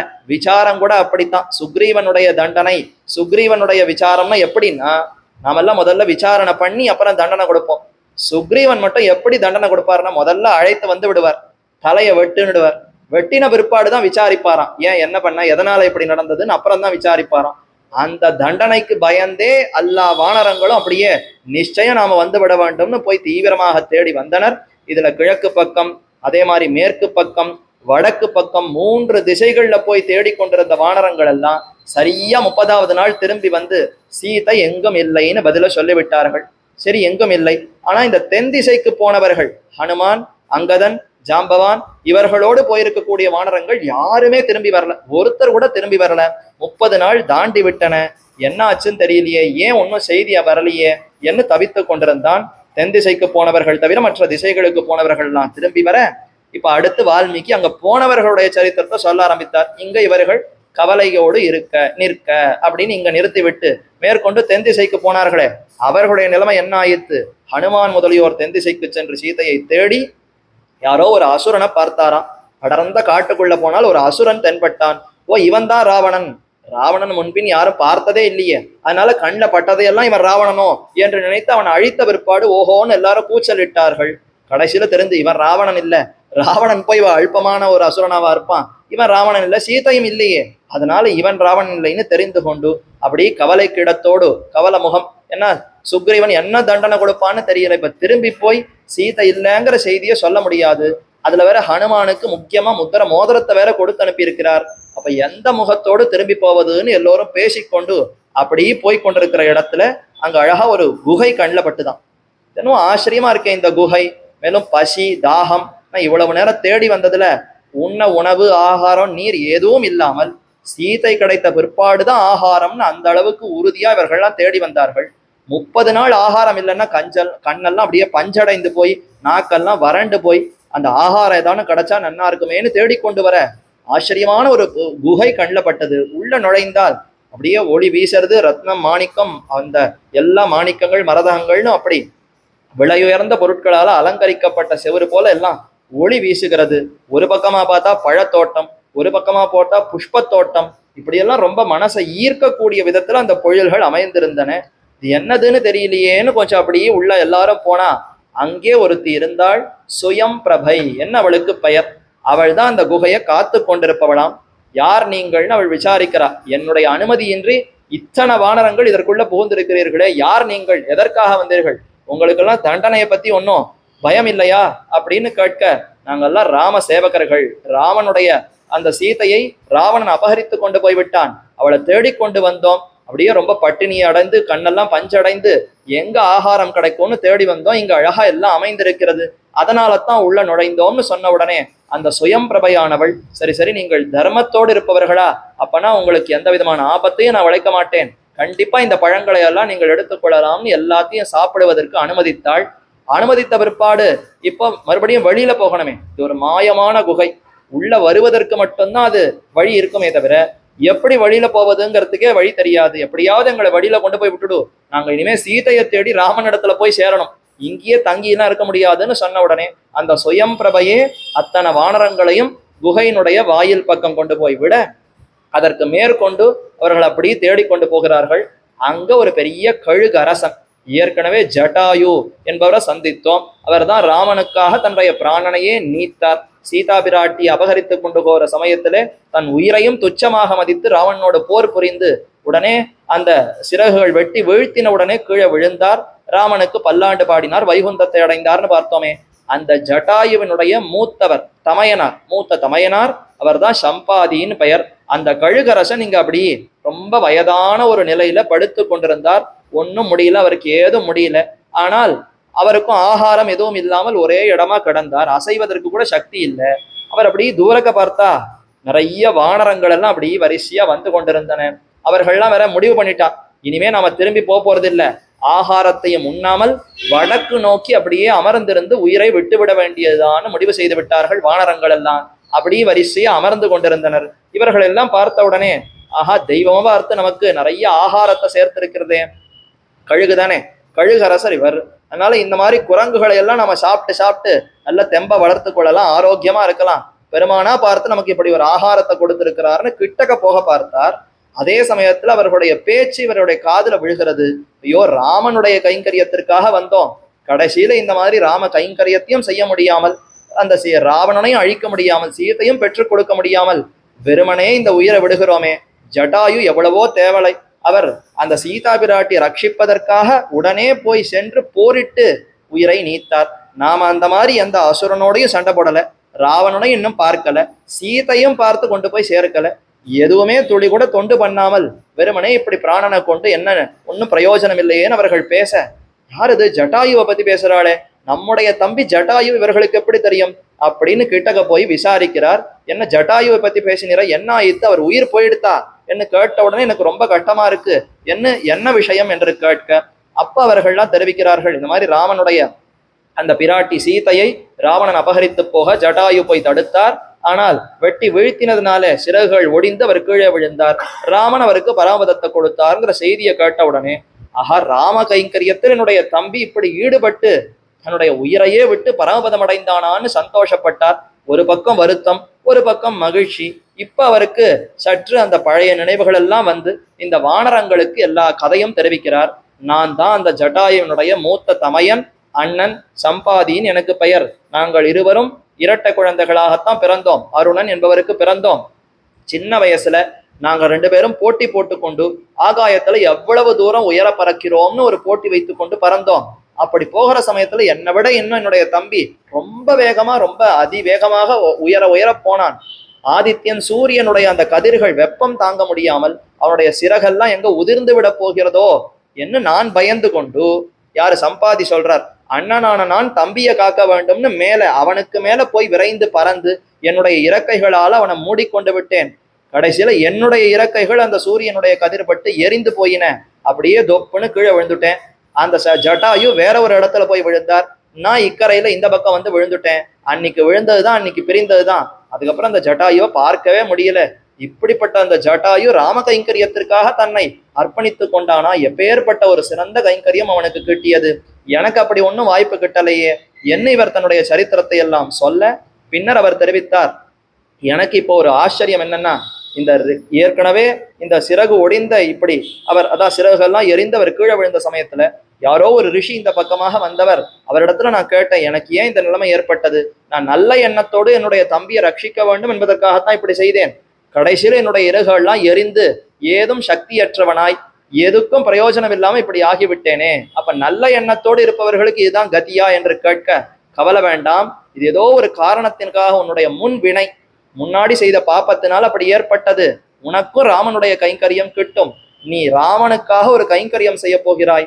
அப்படி செய்த சமயத்திலே உனக்கு மீண்டும் சிறகுகள் முளைத்து நீ மீண்டும் இளமையோடு உன்னுடைய அந்த செயல்களை எல்லாம் நன்றாக புரிவாயின்னு வாக்குறுதி கொடுத்து வரம் கொடுத்து போனாராம்.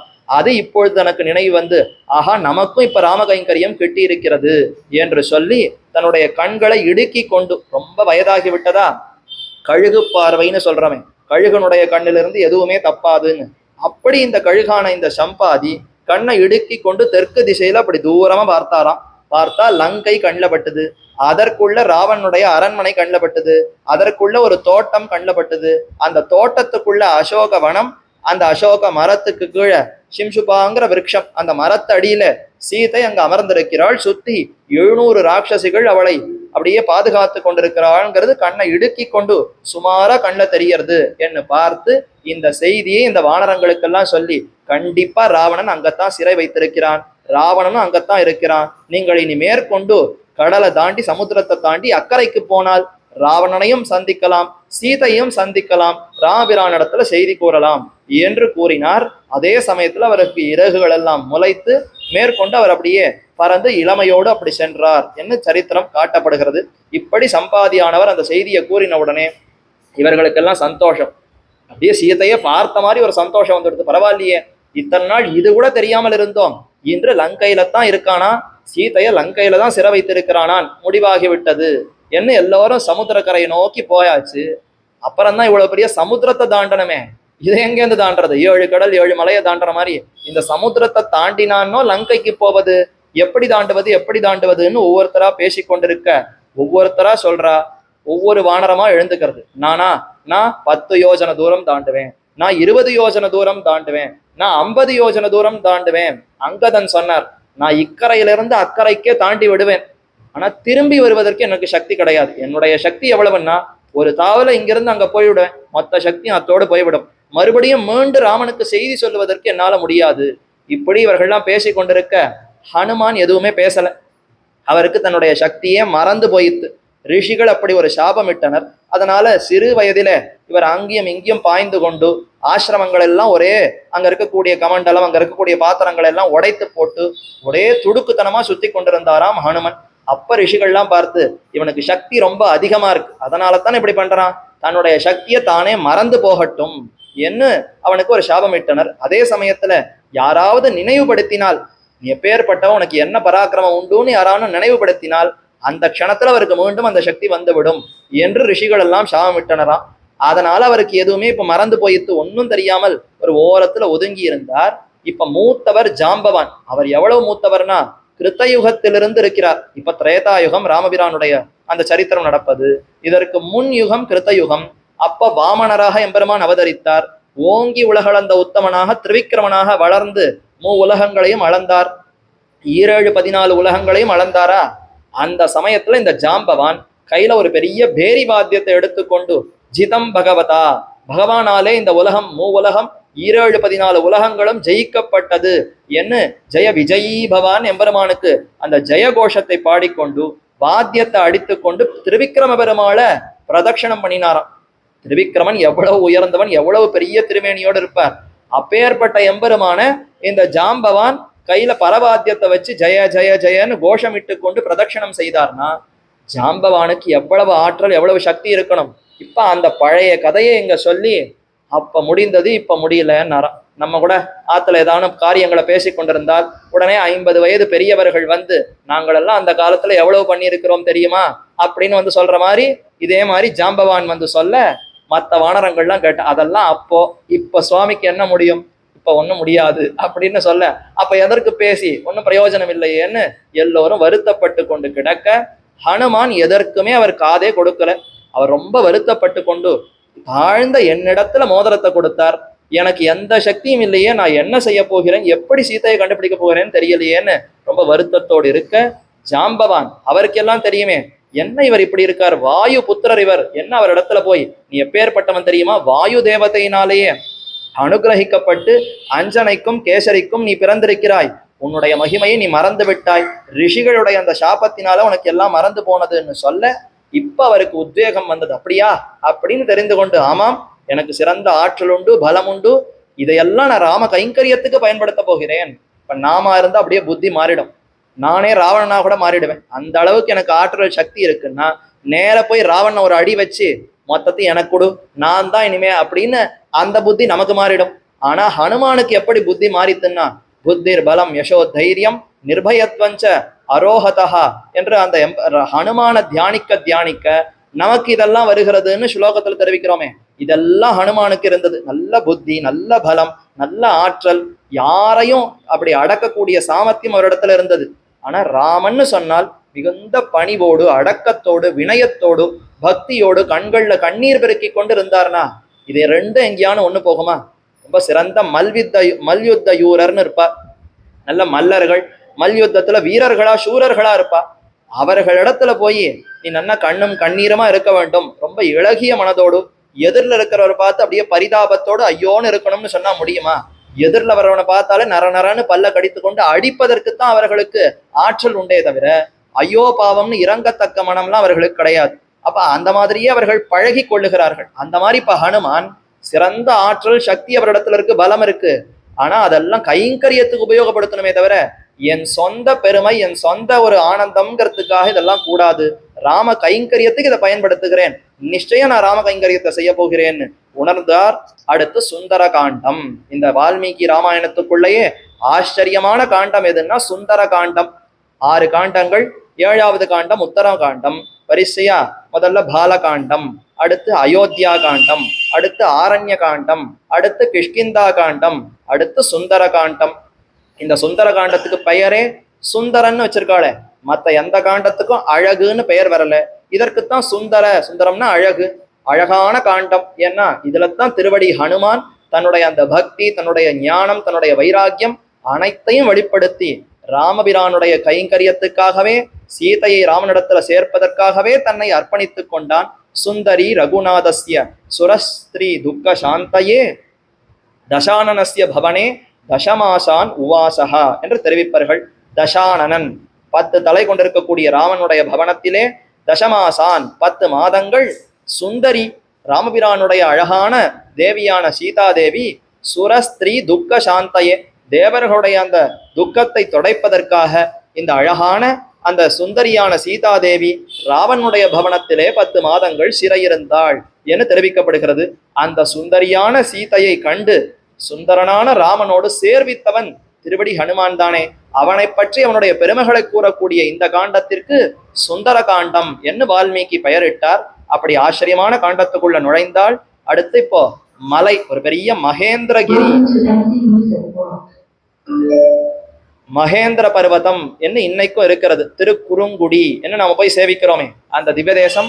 மலை மேல் நம்பி, கிடந்த நம்பி, நின்ன நம்பி, இருந்த நம்பி, வடிவழகிய நம்பி, திருப்பார்கடல் நம்பி என்று எம்பெருமான் 5 திருமேனிகளாக 5 திருநாமங்களோடு எம்பெருமான் சேவை சாதிக்கிறான். அப்படி ஆச்சரியமா எங்கனேயோ அன்னமீர்கள் என்ன முனிவது நீர் நங்கள் கோல திருக்குறுங்குடி நம்பியை நான் கண்டபின் சங்கினோடும் நேமியோடும் தாமரை கண்களோடும் செங்கனிவாய் ஒன்னினோடும் செல்கின்னதென் நெஞ்சமேன்னு நம்மாழ்வார் அந்த எம்பெருமான சேவித்து ஈடுபட்டவுடனே கண்ணு காது மூக்கு என்னுடைய உடல் எல்லாம் அவர் பின்னாடி போயிடுத்து.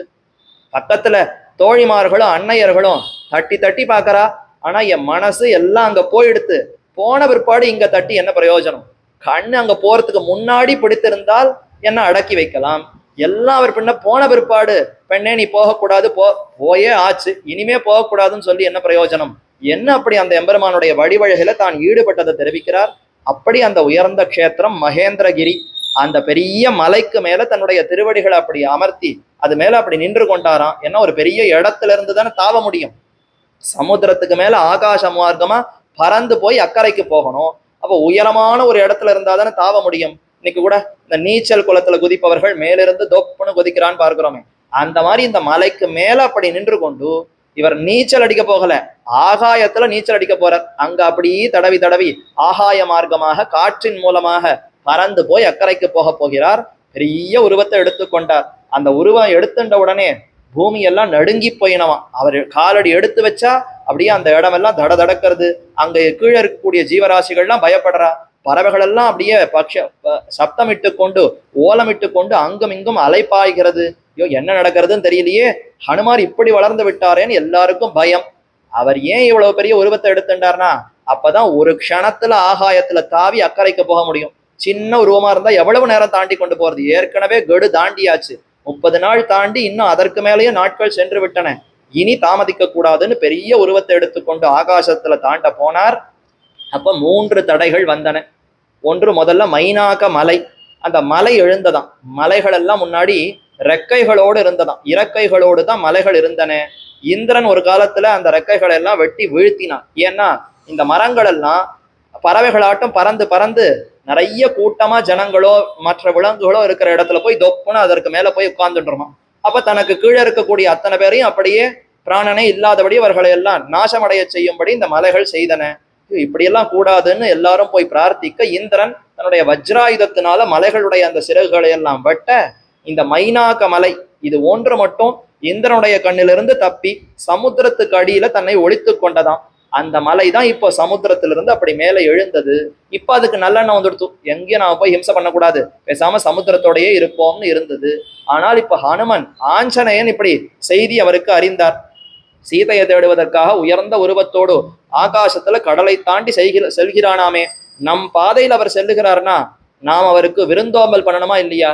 நம்ம வீதி வாசல்ல நம்முடைய வாசல்ல வீதியார பெருமான் எழுந்தருளும் பொழுது அவருக்கு வேண்டிய தட்டுல புஷ்பங்கள் பழங்கள் சமர்ப்பிக்கிறோமே, அத மாதிரி இப்ப ஹனுமார் நம் வழியாக செல்லுகிறார்னா அவருக்கு நம்மால ஏதானும் உபச்சாரம் பண்ணணுமா இல்லையா என்று இந்த மைனாகமலை எழுந்து சிறந்த விருந்தோம்பலை தருகிறேன், என்னிடத்துல எல்லாத்தையும் ஏற்றுக்கொண்டு ஒரு நாள் தங்கி இருந்து போகணும்னு சொன்னாராம். தங்குவதா?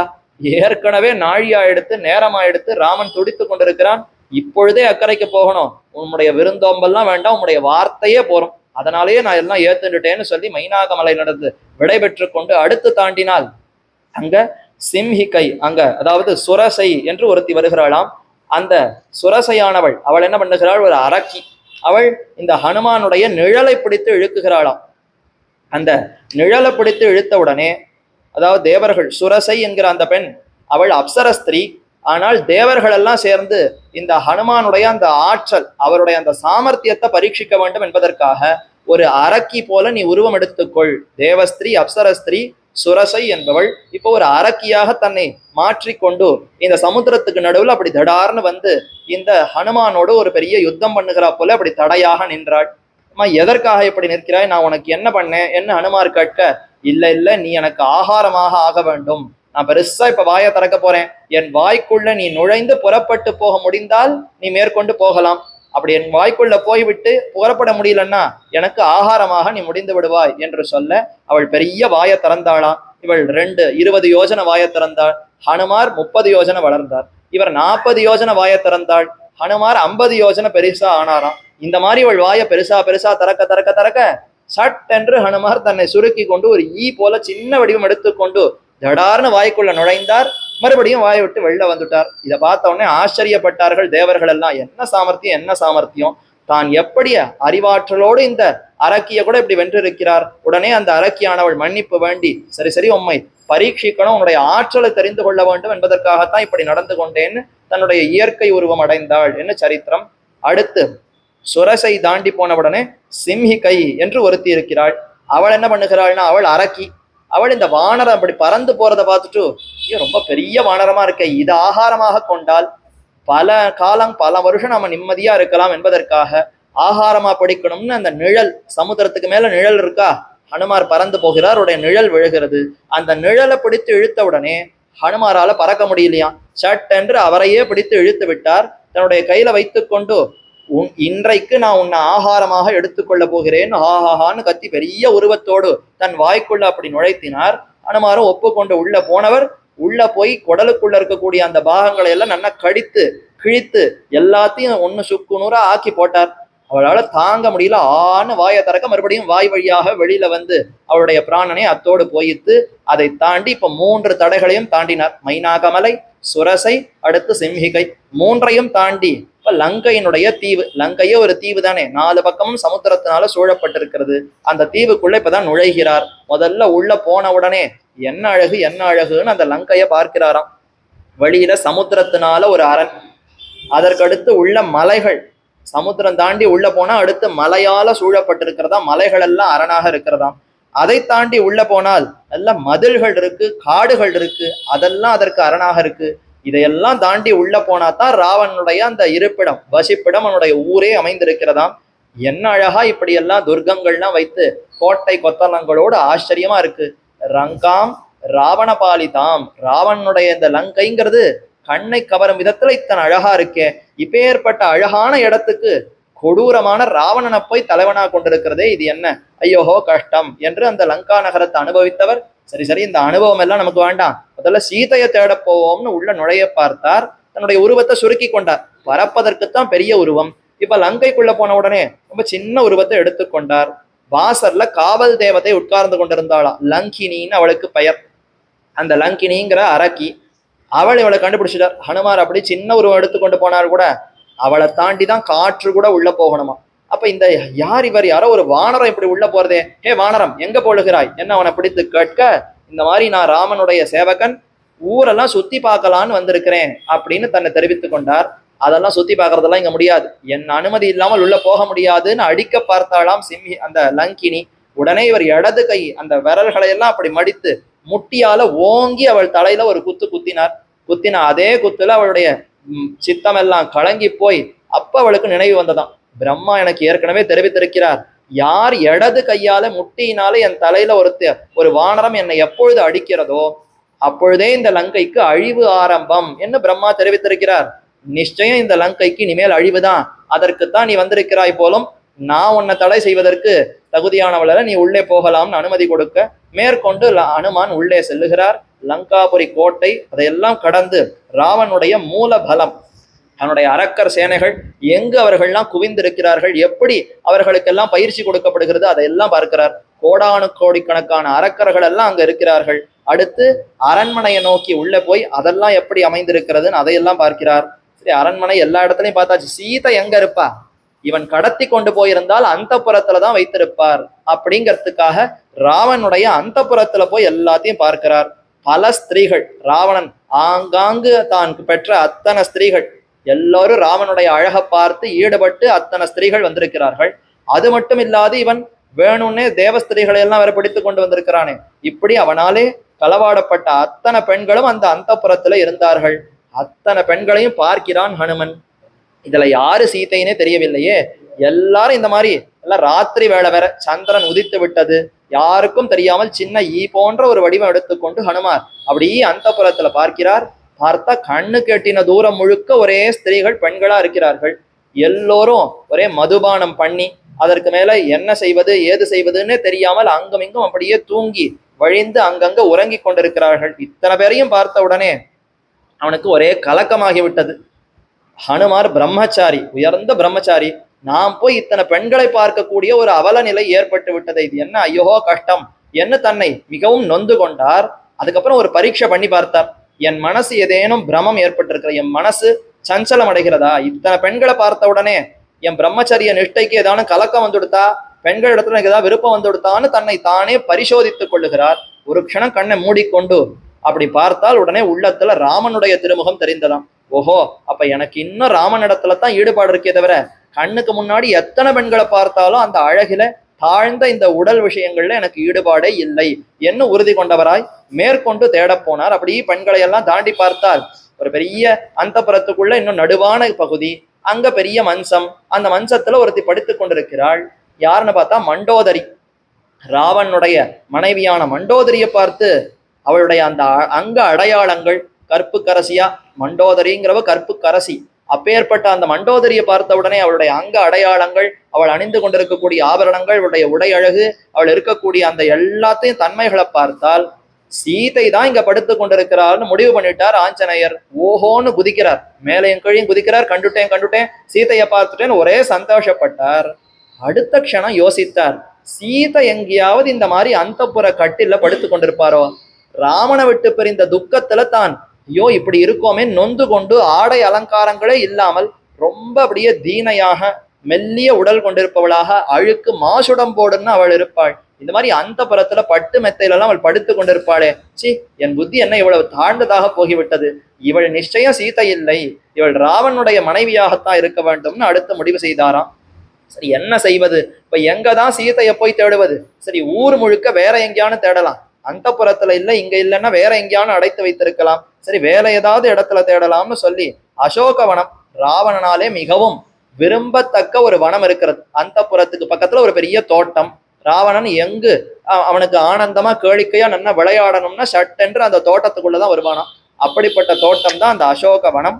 அழகான மரங்கள் எல்லாம் இருக்கும், எல்லா புஷ்ப மரங்கள், பழமரங்கள் எல்லாம் அங்க சூழ்ந்து இருக்கக்கூடிய அந்த பொருள் சூழ்ந்த இடத்துக்குள்ள போய் இப்ப ஹனுமார் தேடுகிறார். அங்கேயும் எல்லா இடத்தையும் தேடி பார்த்தார், எங்கு தேடினாலும் கிடைக்கவே இல்லை.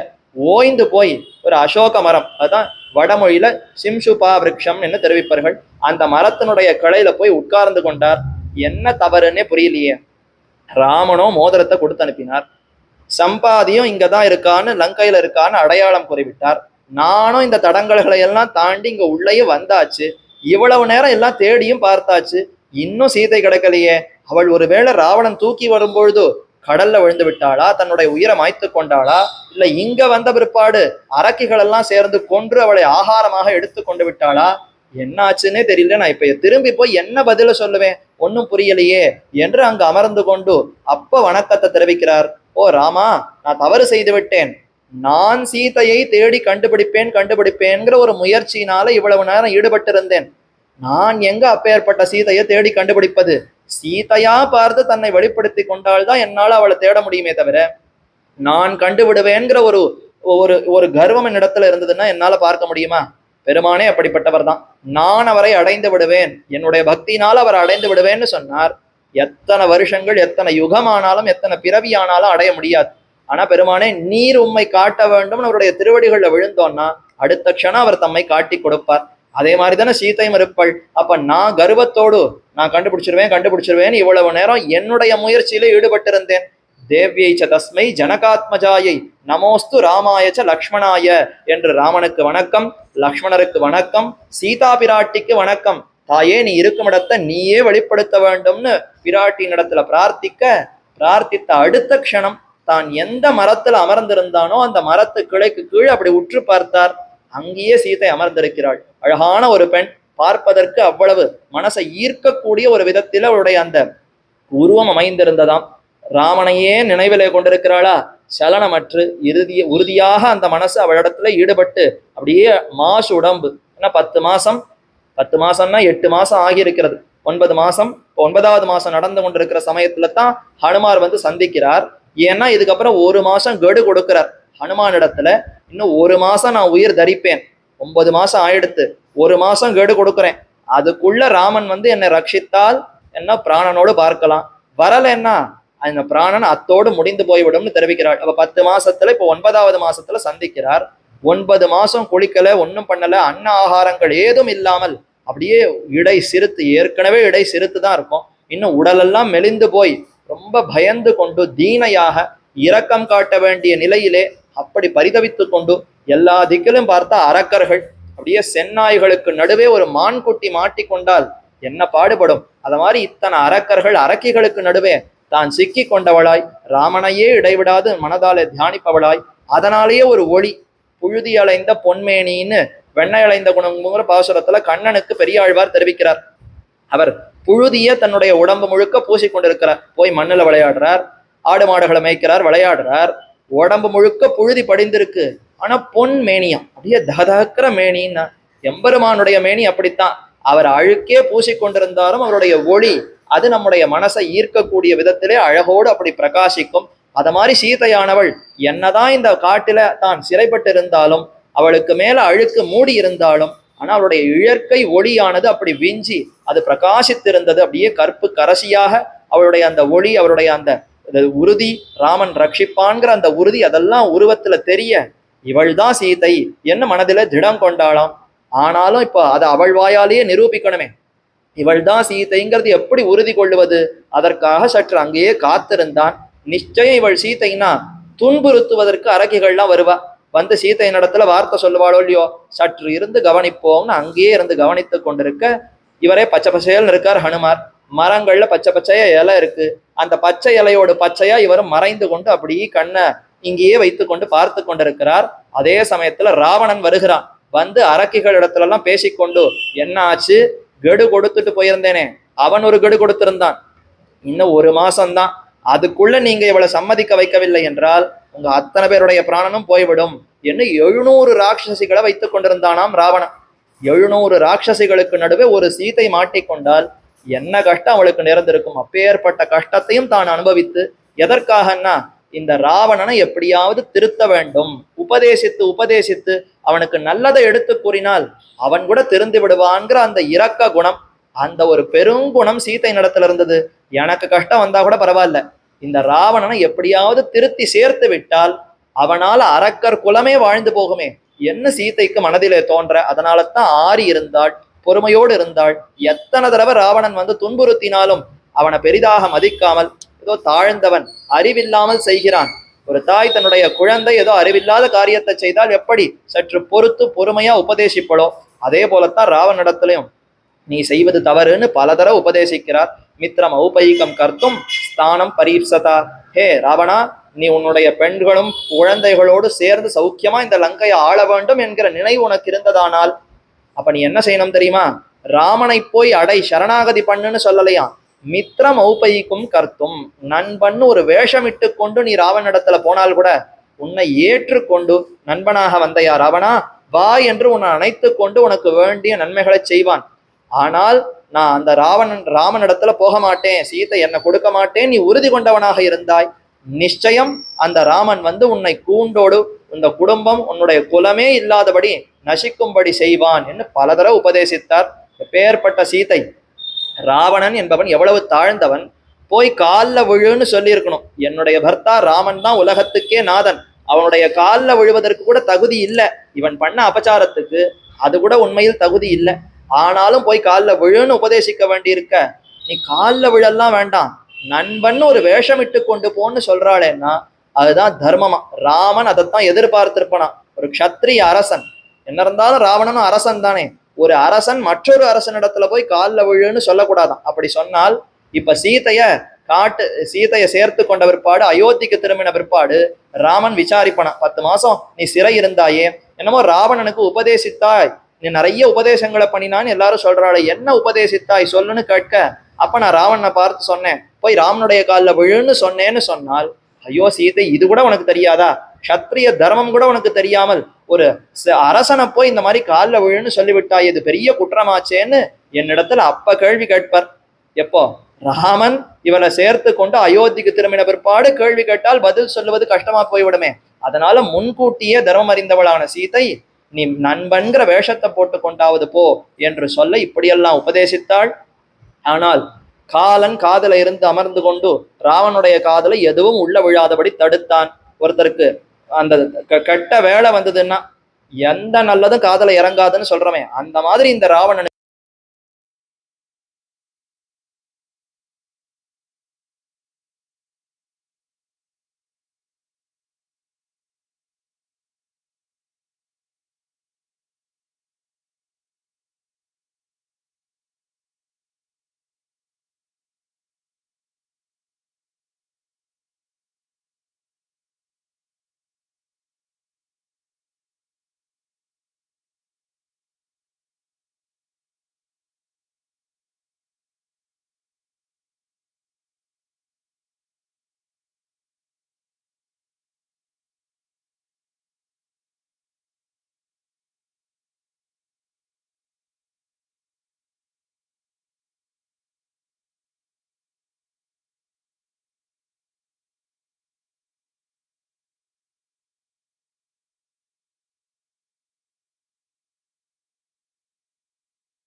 நாமத்தை எனக்கு சொல்லி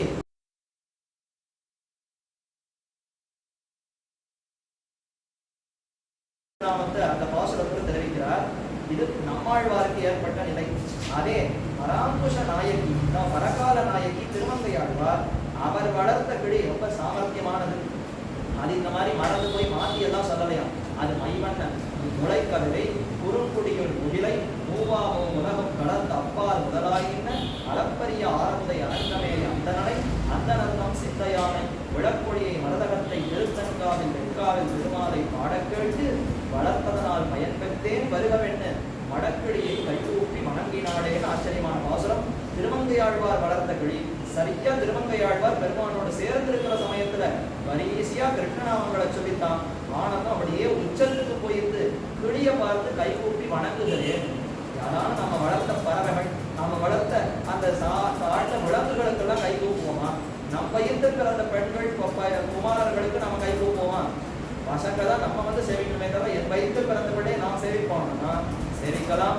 அவன் சிறந்த பாகவதன் ஸ்ரீ வைஷ்ணவனாக இருந்து பெருமானுடைய நாமங்களை எடுத்து கூடுகிறான், பெருமானுடைய பிரபாவத்தை எடுத்து சொன்னால் அப்போ அவன் பாகவதன் பார்க்கணுமே தவிர என் வயிற்று பிறந்த பிள்ளை என் பிள்ளை அவன் என்று பார்க்க கூடாதான். கணவரம் கைகொள்ளும் பிள்ளையை பிள்ளை என்னென்ன பெறுவரே. கணவரம்னு சொன்னால் கையெடுத்து கூப்பக்கூடியவன் தன் வயிற்றில் பிறந்த மகனாக இருந்தாலும் அவனை நோக்கி நாம் கை கூப்ப வேண்டும் என்று சாஸ்திரங்கள் தெரிவிக்கின்றன. அப்படி அந்த கிளிக்கு பெருமை சேர்த்திருந்தால் திருமங்கையாழ்வார் எதற்சிதான் சொல்ல வந்தேன்னா, அப்படி ராமநாமம் என்பது போகிற உயிரையும் மீட்டு கொண்டு வரக்கூடிய சாமர்த்தியம் உண்டா. இப்ப சீதைக்கு பிராணன் போகக்கூடிய நிலைமை, அதனால ராமநாமத்தை சொல்லி எப்படியாவது மீட்டு விட வேண்டும் என்பதற்காக உடனே இவர்களுக்கெல்லாம் கை கண்ட மருந்து. ஆச்சரியமா நம்மளோட வியாக்கியானத்தை தெரிவிக்கிறார். எருது கெடுத்தாருக்கும் ஏழே கடுக்காய் என்ன ஒரு வேடிக்கையான ஒரு கதை.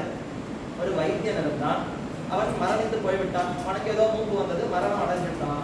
அவன் வயிற்றுல பிறந்த பிள்ளை, அவனுக்கு இந்த வைத்தியம் எல்லாம் ஒன்றும் தெரியாது. ஆனா அப்பா போன பிற்பாடு உத்தியோகம் ஏதானும் சம்பாதிக்கணுமே, அப்ப வேற தொழில் எதுவும் தெரியாது. சரி வைத்திய தொழிலையே பண்ணுவோம்.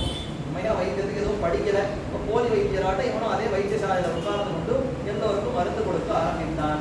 ஏதோ தன்னுடைய தகப்பனார் ஓலைச்சுவடியில எழுதி வைத்திருந்ததெல்லாம் ஒன்றும் வாசிக்க கூட தெரியாது. ஆனா ஏதோ குருட்டாம்போக்குல ஒரே ஒரு ஓலைச்சுவடி எடுத்து பார்த்தான். 7 கடுக்காய் அரைத்து போட வேண்டும் இருந்தது. அதை மட்டும் நல்லா மனசுல வாங்கி கொண்டான். ஒவ்வொருத்தரா வரா, ஒருத்தருக்கு எனக்கு தொண்டை வலின்னா சரி 7 கடுக்காய் அரைச்சி சாப்பிட்டு சரியா போயிடும். என்னமோ அதை விட்டு அவன் சொன்ன உடனே தொண்டை வலி போயிடுது. இன்னொருத்தருக்கு தோள்பட்ட வலி, தோலெல்லாம் ரொம்ப வலியா இருக்கு, என்ன பண்றதுன்னா 7 கடுக்காய் அரைச்சி அது மேல தடவி போயிடுமா. அதே மாதிரி 7 கடுக்காய் அரைச்சி அது மேல தடவினா போச்சு. இன்னொருத்தவன் தான் எனக்கு காலமாடு காணாம போயிடுது. இந்த வைத்தியம் எப்படிப்பட்டவன்னா வியாதிகளுக்கு மருந்து கொடுப்பான். அதே மாதிரி ஆரூடம் சொல்லுவான். ஆரூடம்னா யாருக்கு என்ன நடந்தது, என்ன நடக்க போகிறதுன்னு ஏதாவது காணாம போச்சுன்னா இங்க போயிருக்குன்னு பார்த்து சொல்லக்கூடிய சாமர்த்தியம் உண்டு. சரி அவன் பையன் தானே, இவனுக்கும் ஆரூடம் தெரியும். சரி நம்ம வீட்டுல தொலைத்து போன காளை மாடு எங்க இருக்கிறது, எருது எங்க இருக்கிறதுன்னு கேட்கலாம்னு வந்தான். எருது காலை தொலைச்சு போச்சு, அது எங்க போச்சுன்னு கண்டுபிடிச்சு கொடுக்கணும் என்ன அவன் இடத்துல கேட்க இவன் யோசித்தான். இதுக்கு என்ன சொல்றது, 7 கடுக்காயை அரைத்து சாப்பிடு. 7 கடுக்காய் அரைச்சி சாப்பிட்டா அந்த எருது கடிச்சிடுமா? சரி என்னமோ இவன் சொல்றான், சாப்பிடுவோம்னு சொல்லி 7 கடுக்காயை அரைச்சி சாப்பிட்டா கடுக்காய் என்ன பண்ணணும், உள்ள போச்சுன்னா வயிற்றுல சுத்தம் பண்ணணும். அப்போ வயிற்றுல இருக்கிறதெல்லாம் வெளியில போகணும். இவன் அப்படியே வெளியில போறதுக்கு இந்த மாதிரி இந்த காலம் மாதிரி கிடையாது. அந்த காலம்னா பகிர் பூமி, எங்கேயோ கொள்ளைக்கு போகணுமா, ரொம்ப அடர்ந்த பிரதேசத்துக்கு போகணுமா, ரொம்ப தூரம் அப்படி பிரயாணித்து அப்படி போய் பார்த்தால் எருது காலமாடு அங்க மேய்ந்து கொண்டிருந்தது. அந்த மாதிரியே 7 கடுக்காய் சாப்பிட்டு அது நிச்சயமா அங்க போனா காலமாடு கிடைச்சிடுது. என்ன அவன் ரொம்ப சந்தோஷப்பட்டு ரொம்ப சிறந்த வைத்தியர்னு பட்டம் கொடுத்தான். அவன் சிறந்த வைத்தியனா அவனுக்கு ஒண்ணுமே தெரியாது, எல்லாத்துக்கும் 7 கடுக்காயை போடணும்னு அது மட்டும்தான் சொல்ல தெரியும். அந்த மாதிரி இப்போ எதற்கு இதை சொல்ல வந்தேன்னா, இந்த ராமாயணத்துல எல்லாருக்கும் யாரையான காப்பாற்றணும், யாருக்கான நன்மை பண்ணணும்னா என்ன தெரியும்னா, ஒரு தடவை ராமாயண பாராயணம் பண்ணுன்னு தெரியும். அது லவகுஷர்கள் ஆரம்பித்து ராமனுக்கு ஆரம்பித்து சீதைக்கு ஆரம்பித்து ஹனுமானுக்கு ஆரம்பித்து எல்லோருக்கும் என்ன தெரியும்னா எங்களுக்கு ராமாயணம் சொல்ல தெரியும். என்ன கஷ்டமானாலும் ராமாயணத்தை ஒரு தடவை சொன்னால் எல்லா கஷ்டங்களும் துன்பங்களும் போகுமா. இப்ப சீதையினுடைய பிராணனை மீட்கணுமே, உடனே ஹனுமன் யோசித்தான். சரி ராமாயணத்தை ஒரு தடவை சொல்லிட வேண்டியதுதான். ஆசீன் தசரதோ நாம ரதமுச்சரவாதிமான் என்ன ஆரம்பித்தான். தசரதன் ஒரு பெரிய இக்ஷ்வாகுல மன்னர் இருந்தார். 60,000 ஆண்டுகள் உள்ள பித்திர பேர் இல்லை. அதனால என்ன செய்வதுன்னு தேடினா பண்ணினான். புத்திரகாமநட்டி யாகம் செய்யலாம்னு முடிவு பண்ணினான். யாகத்துல பாயசம் வந்தது, அதை கொடுத்தான். 3 பேரும் கர்ப்பமடைந்தார்கள். ராமன், பரதன், லக்ஷ்மணன், சத்ருக்னன் பிறந்தார்கள். இந்த வரிசையா இந்த கதையெல்லாம் சொல்லி இப்ப சீதையை ராமன் பிரிந்தான்.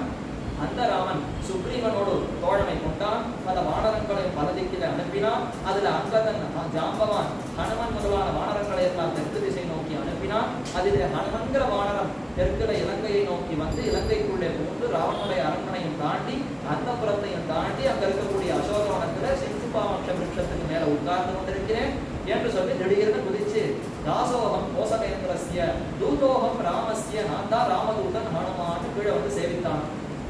இவன் பேசின மொத்த கதையை சீதா பிராட்டி கேட்டுக் கொண்டிருந்தாள். என்ன ஆச்சரியம்!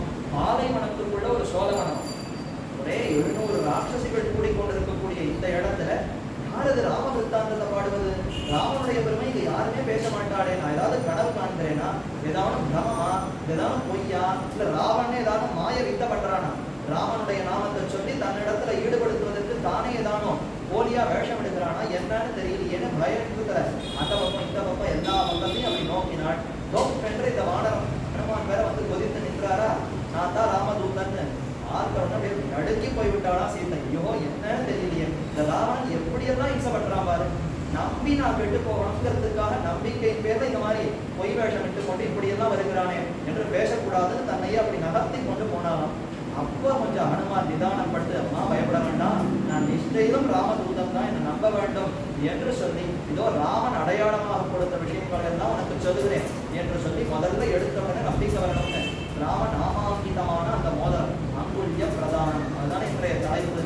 அந்த அங்குல்யத்தை எடுத்து இதோ ராமன் சாத்தின கணையாளி மோதிரம், இது அடையாளம், இதை பார்த்து என்னை நம்ப வேண்டும் கொடுக்க வாங்கினவள் அதை அப்படியே கையில் அணிந்து பார்த்தாள். நிச்சயம் இது ராமனுடைய அந்த திருவிரலை சாத்தி கொண்டிருந்ததுதான் யோசித்தாள். அந்த மோதிரத்தை பார்த்த உடனே விரல் ஞாபகம் வந்தது.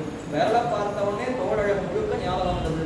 தோளை சேவித்தவள் திருமார்பு, திருவயிறு, அவருடைய உருவம் முழுக்க ஞாபகம் வந்துதான்.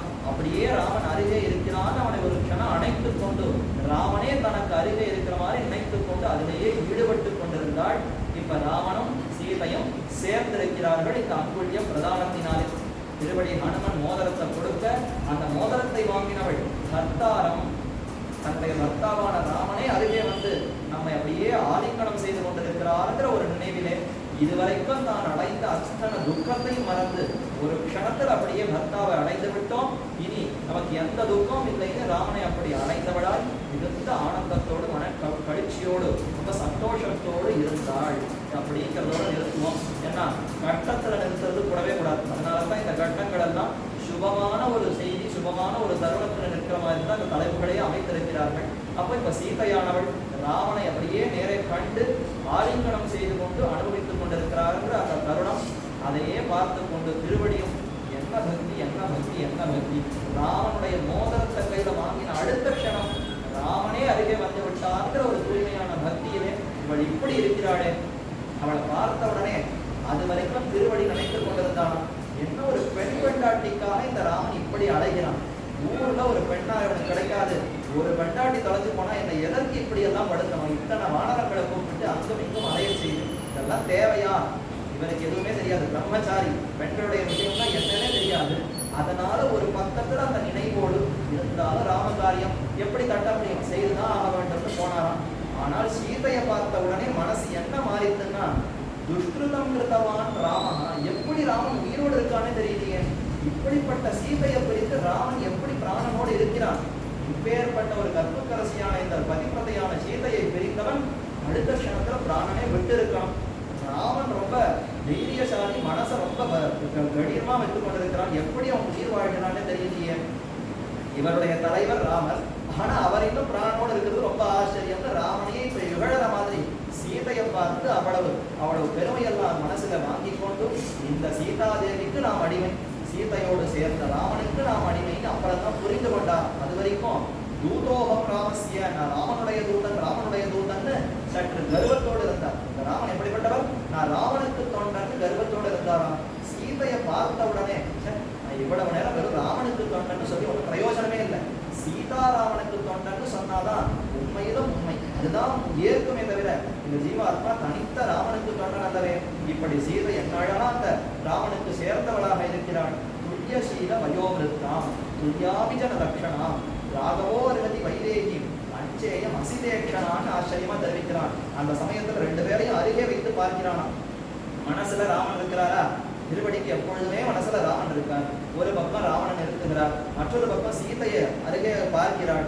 ரெண்டு பேரையும் ஒத்து பார்த்தா துல்லியசீல வயோவிருத்தாம், இவளுடைய மனோபாவம் இவளுடைய குணங்கள் எப்படி இருக்கிறதுன்னா ராமனுக்கு தக்கபடி இருக்கு. விவாகம் பண்ணுகிறோம், கல்யாணம் செய்கிறோம்னா பொண்ணு மாப்பிள்ளைக்கு உருவம் மட்டும் ஒத்து இருந்தா போராது, குணங்களும் ஒத்து இருக்கணும். இவர் ரொம்ப தார்மிகரா இருப்பார் மாப்பிள்ளை, பெண்ணு அதர்மம் செய்பவளாக இருந்தால் ரெண்டு பேரையும் சேர்த்து வைக்கலாமா? கூடாது. ரெண்டு பேருக்கும் ஒத்த கருத்து ஒத்த மனசு இருக்கணுமா? சீதைக்கும் ராவனுக்கும் ஒத்த செயல் ஒத்த மனசா, உருவத்திலையும் ஒருத்தருக்கு ஒருத்தர் பொருத்தமா இருக்கிறார். மனசை பார்த்தாலும் ரெண்டு பேரும் ஒருத்தருக்கு ஒருத்தர் அப்படி கருத்து ஒருமித்தவர்களா இருக்கிறார்கள். செயல் குணங்களை பார்த்தாலும் சீதைக்கு தக்கவள் ராமன், ராமனுக்கு தக்கவள் சீதையை தவிர வேற யாரும் கிடையாதுன்னு சொல்லி முடிக்கிறச்ச மட்டும் அழகுல ராவனுக்கும் சீதைக்கும் சமமா, ராமனுடைய அழகு சீதையுடைய அழகு சமமானா அங்க மட்டும் சீதைக்கு கொஞ்சம் அதிகமா பெருமையை தெரிவிக்கிறாள். தஞ்சேயம் அசிதேக்ஷணம், இந்த கண்ணழகு கொண்டிருக்கிற சீதைக்கு அந்த ராமன் தகுதியானவன். இது வரைக்கும் ராம சீதையும் தகுதியானவர்கள் எல்லாத்தையும் சொல்லிக் கொண்டு வந்தவர், சமம் சமம்னு சொன்னவர். சீதை கண்ணழகு கொண்டிருக்கக்கூடிய சீதைக்கு அந்த ராமன் ஏதோ பரவாயில்ல கொஞ்சம் சமமா இருக்கார். அப்ப சீதையினுடைய அழகுக்கு ராமனுடைய அழகு பொருத்தமா இல்லையா? ஓரளவுக்கு தான் இருக்க ஒழித்து இவளுடைய அழகு எவ்வளவு உயர்ந்தது. இந்த கண்ணழகு ஒன்றே போரும், ராமன் அதிலேயே வசப்பட்டு விடுவான். ராமனுடைய மொத்த அழகையும் சேர்த்து ஒரு தட்டில் வைக்கணும். சீதையினுடைய கண்ணழகை மட்டும் ஒரு தட்டில் வைத்தார், இந்த கண்ணழகு தான் வீழ்ச்சி இருக்கும். ராமனுடைய உருவழகு முழுவதும் இந்த ஒரு கண்ணழகிலே மயங்கி விடும். அவனே அந்த கண்ணழகு தானே மயங்குகிறான். ஆனா அப்படிப்பட்ட சீதையினுடைய குணங்கள் என்ன, அவருடைய பெருமை என்ன, அனைத்தையும் அனுபவித்து இப்பேற்பட்ட லங்கைக்குள்ளே தன்னையே வருத்தி கொண்டு உயர்ந்த தபஸோடு இவள் இருக்கிறாளே. தேவகீச்ச தஸ்மை ஜனகாத்மஜாயை, இவளுக்கு பிரணாமம் என்று அங்கேயே தொழுது கொண்டு திருவடி ஹனுமானம் இருக்கிறான். சீதையும் ராமனும் அப்படியே மனதால சேர்ந்து உள்ளத்திலே இருவரும் சேர்ந்து அனுபவித்துக் கொண்டிருக்கிறார்கள் என்ற கட்டத்தோடு இன்று நிறுத்துவோம். இனி மேற்கொண்டு திருவடி ஹனுமான் எவ்வளவு புத்தி கூர்மையோடு நான் வந்த செயல் என்ன, சீதையை பார்த்து விட்டு திரும்பி போக வேண்டும், அத்தோடு செய்தாரா இல்ல வேற என்ன தாம் செய்தார் என்கிற விஷயத்தை நாளைய தினம் மேற்கொண்டு அனுபவித்து விபீஷணன் எப்படி ராபிரானை சரணாகதி செய்து அவரை அடைந்தார் என்ற அந்த விபீஷண சரணாகதி கட்ட வரைக்கும் பார்க்க வேண்டும். அனைவரும் வந்து சேர்ந்து ராமாயண அனுபவத்தை தர வேண்டும் என்று பிரார்த்தித்துக் கொண்டு சீதா ராபிரானுடைய கடாட்சத்திற்கு பாத்திரபூதர்களாக ஆக வேண்டும் என்று பிரார்த்தித்துக் கொண்டு அமைகிறேன். மங்களம் கோசலேந்திராய மகனியம் நாந்தையே சக்கரவர்த்தி தனூஜாய சர்வபௌமாய மங்களம் வேதவேதாந்த வேத்யாய விகஸ்யாம முக்தையே ஈசா மோகனரூபாய புண்ணியஸ்லோகாய மங்களம். ஆழ்வார் திருவடிகளே சரணம், பெருமானார் திருவடிகளே சரணம், சீயர் திருவடிகளே சரணம்.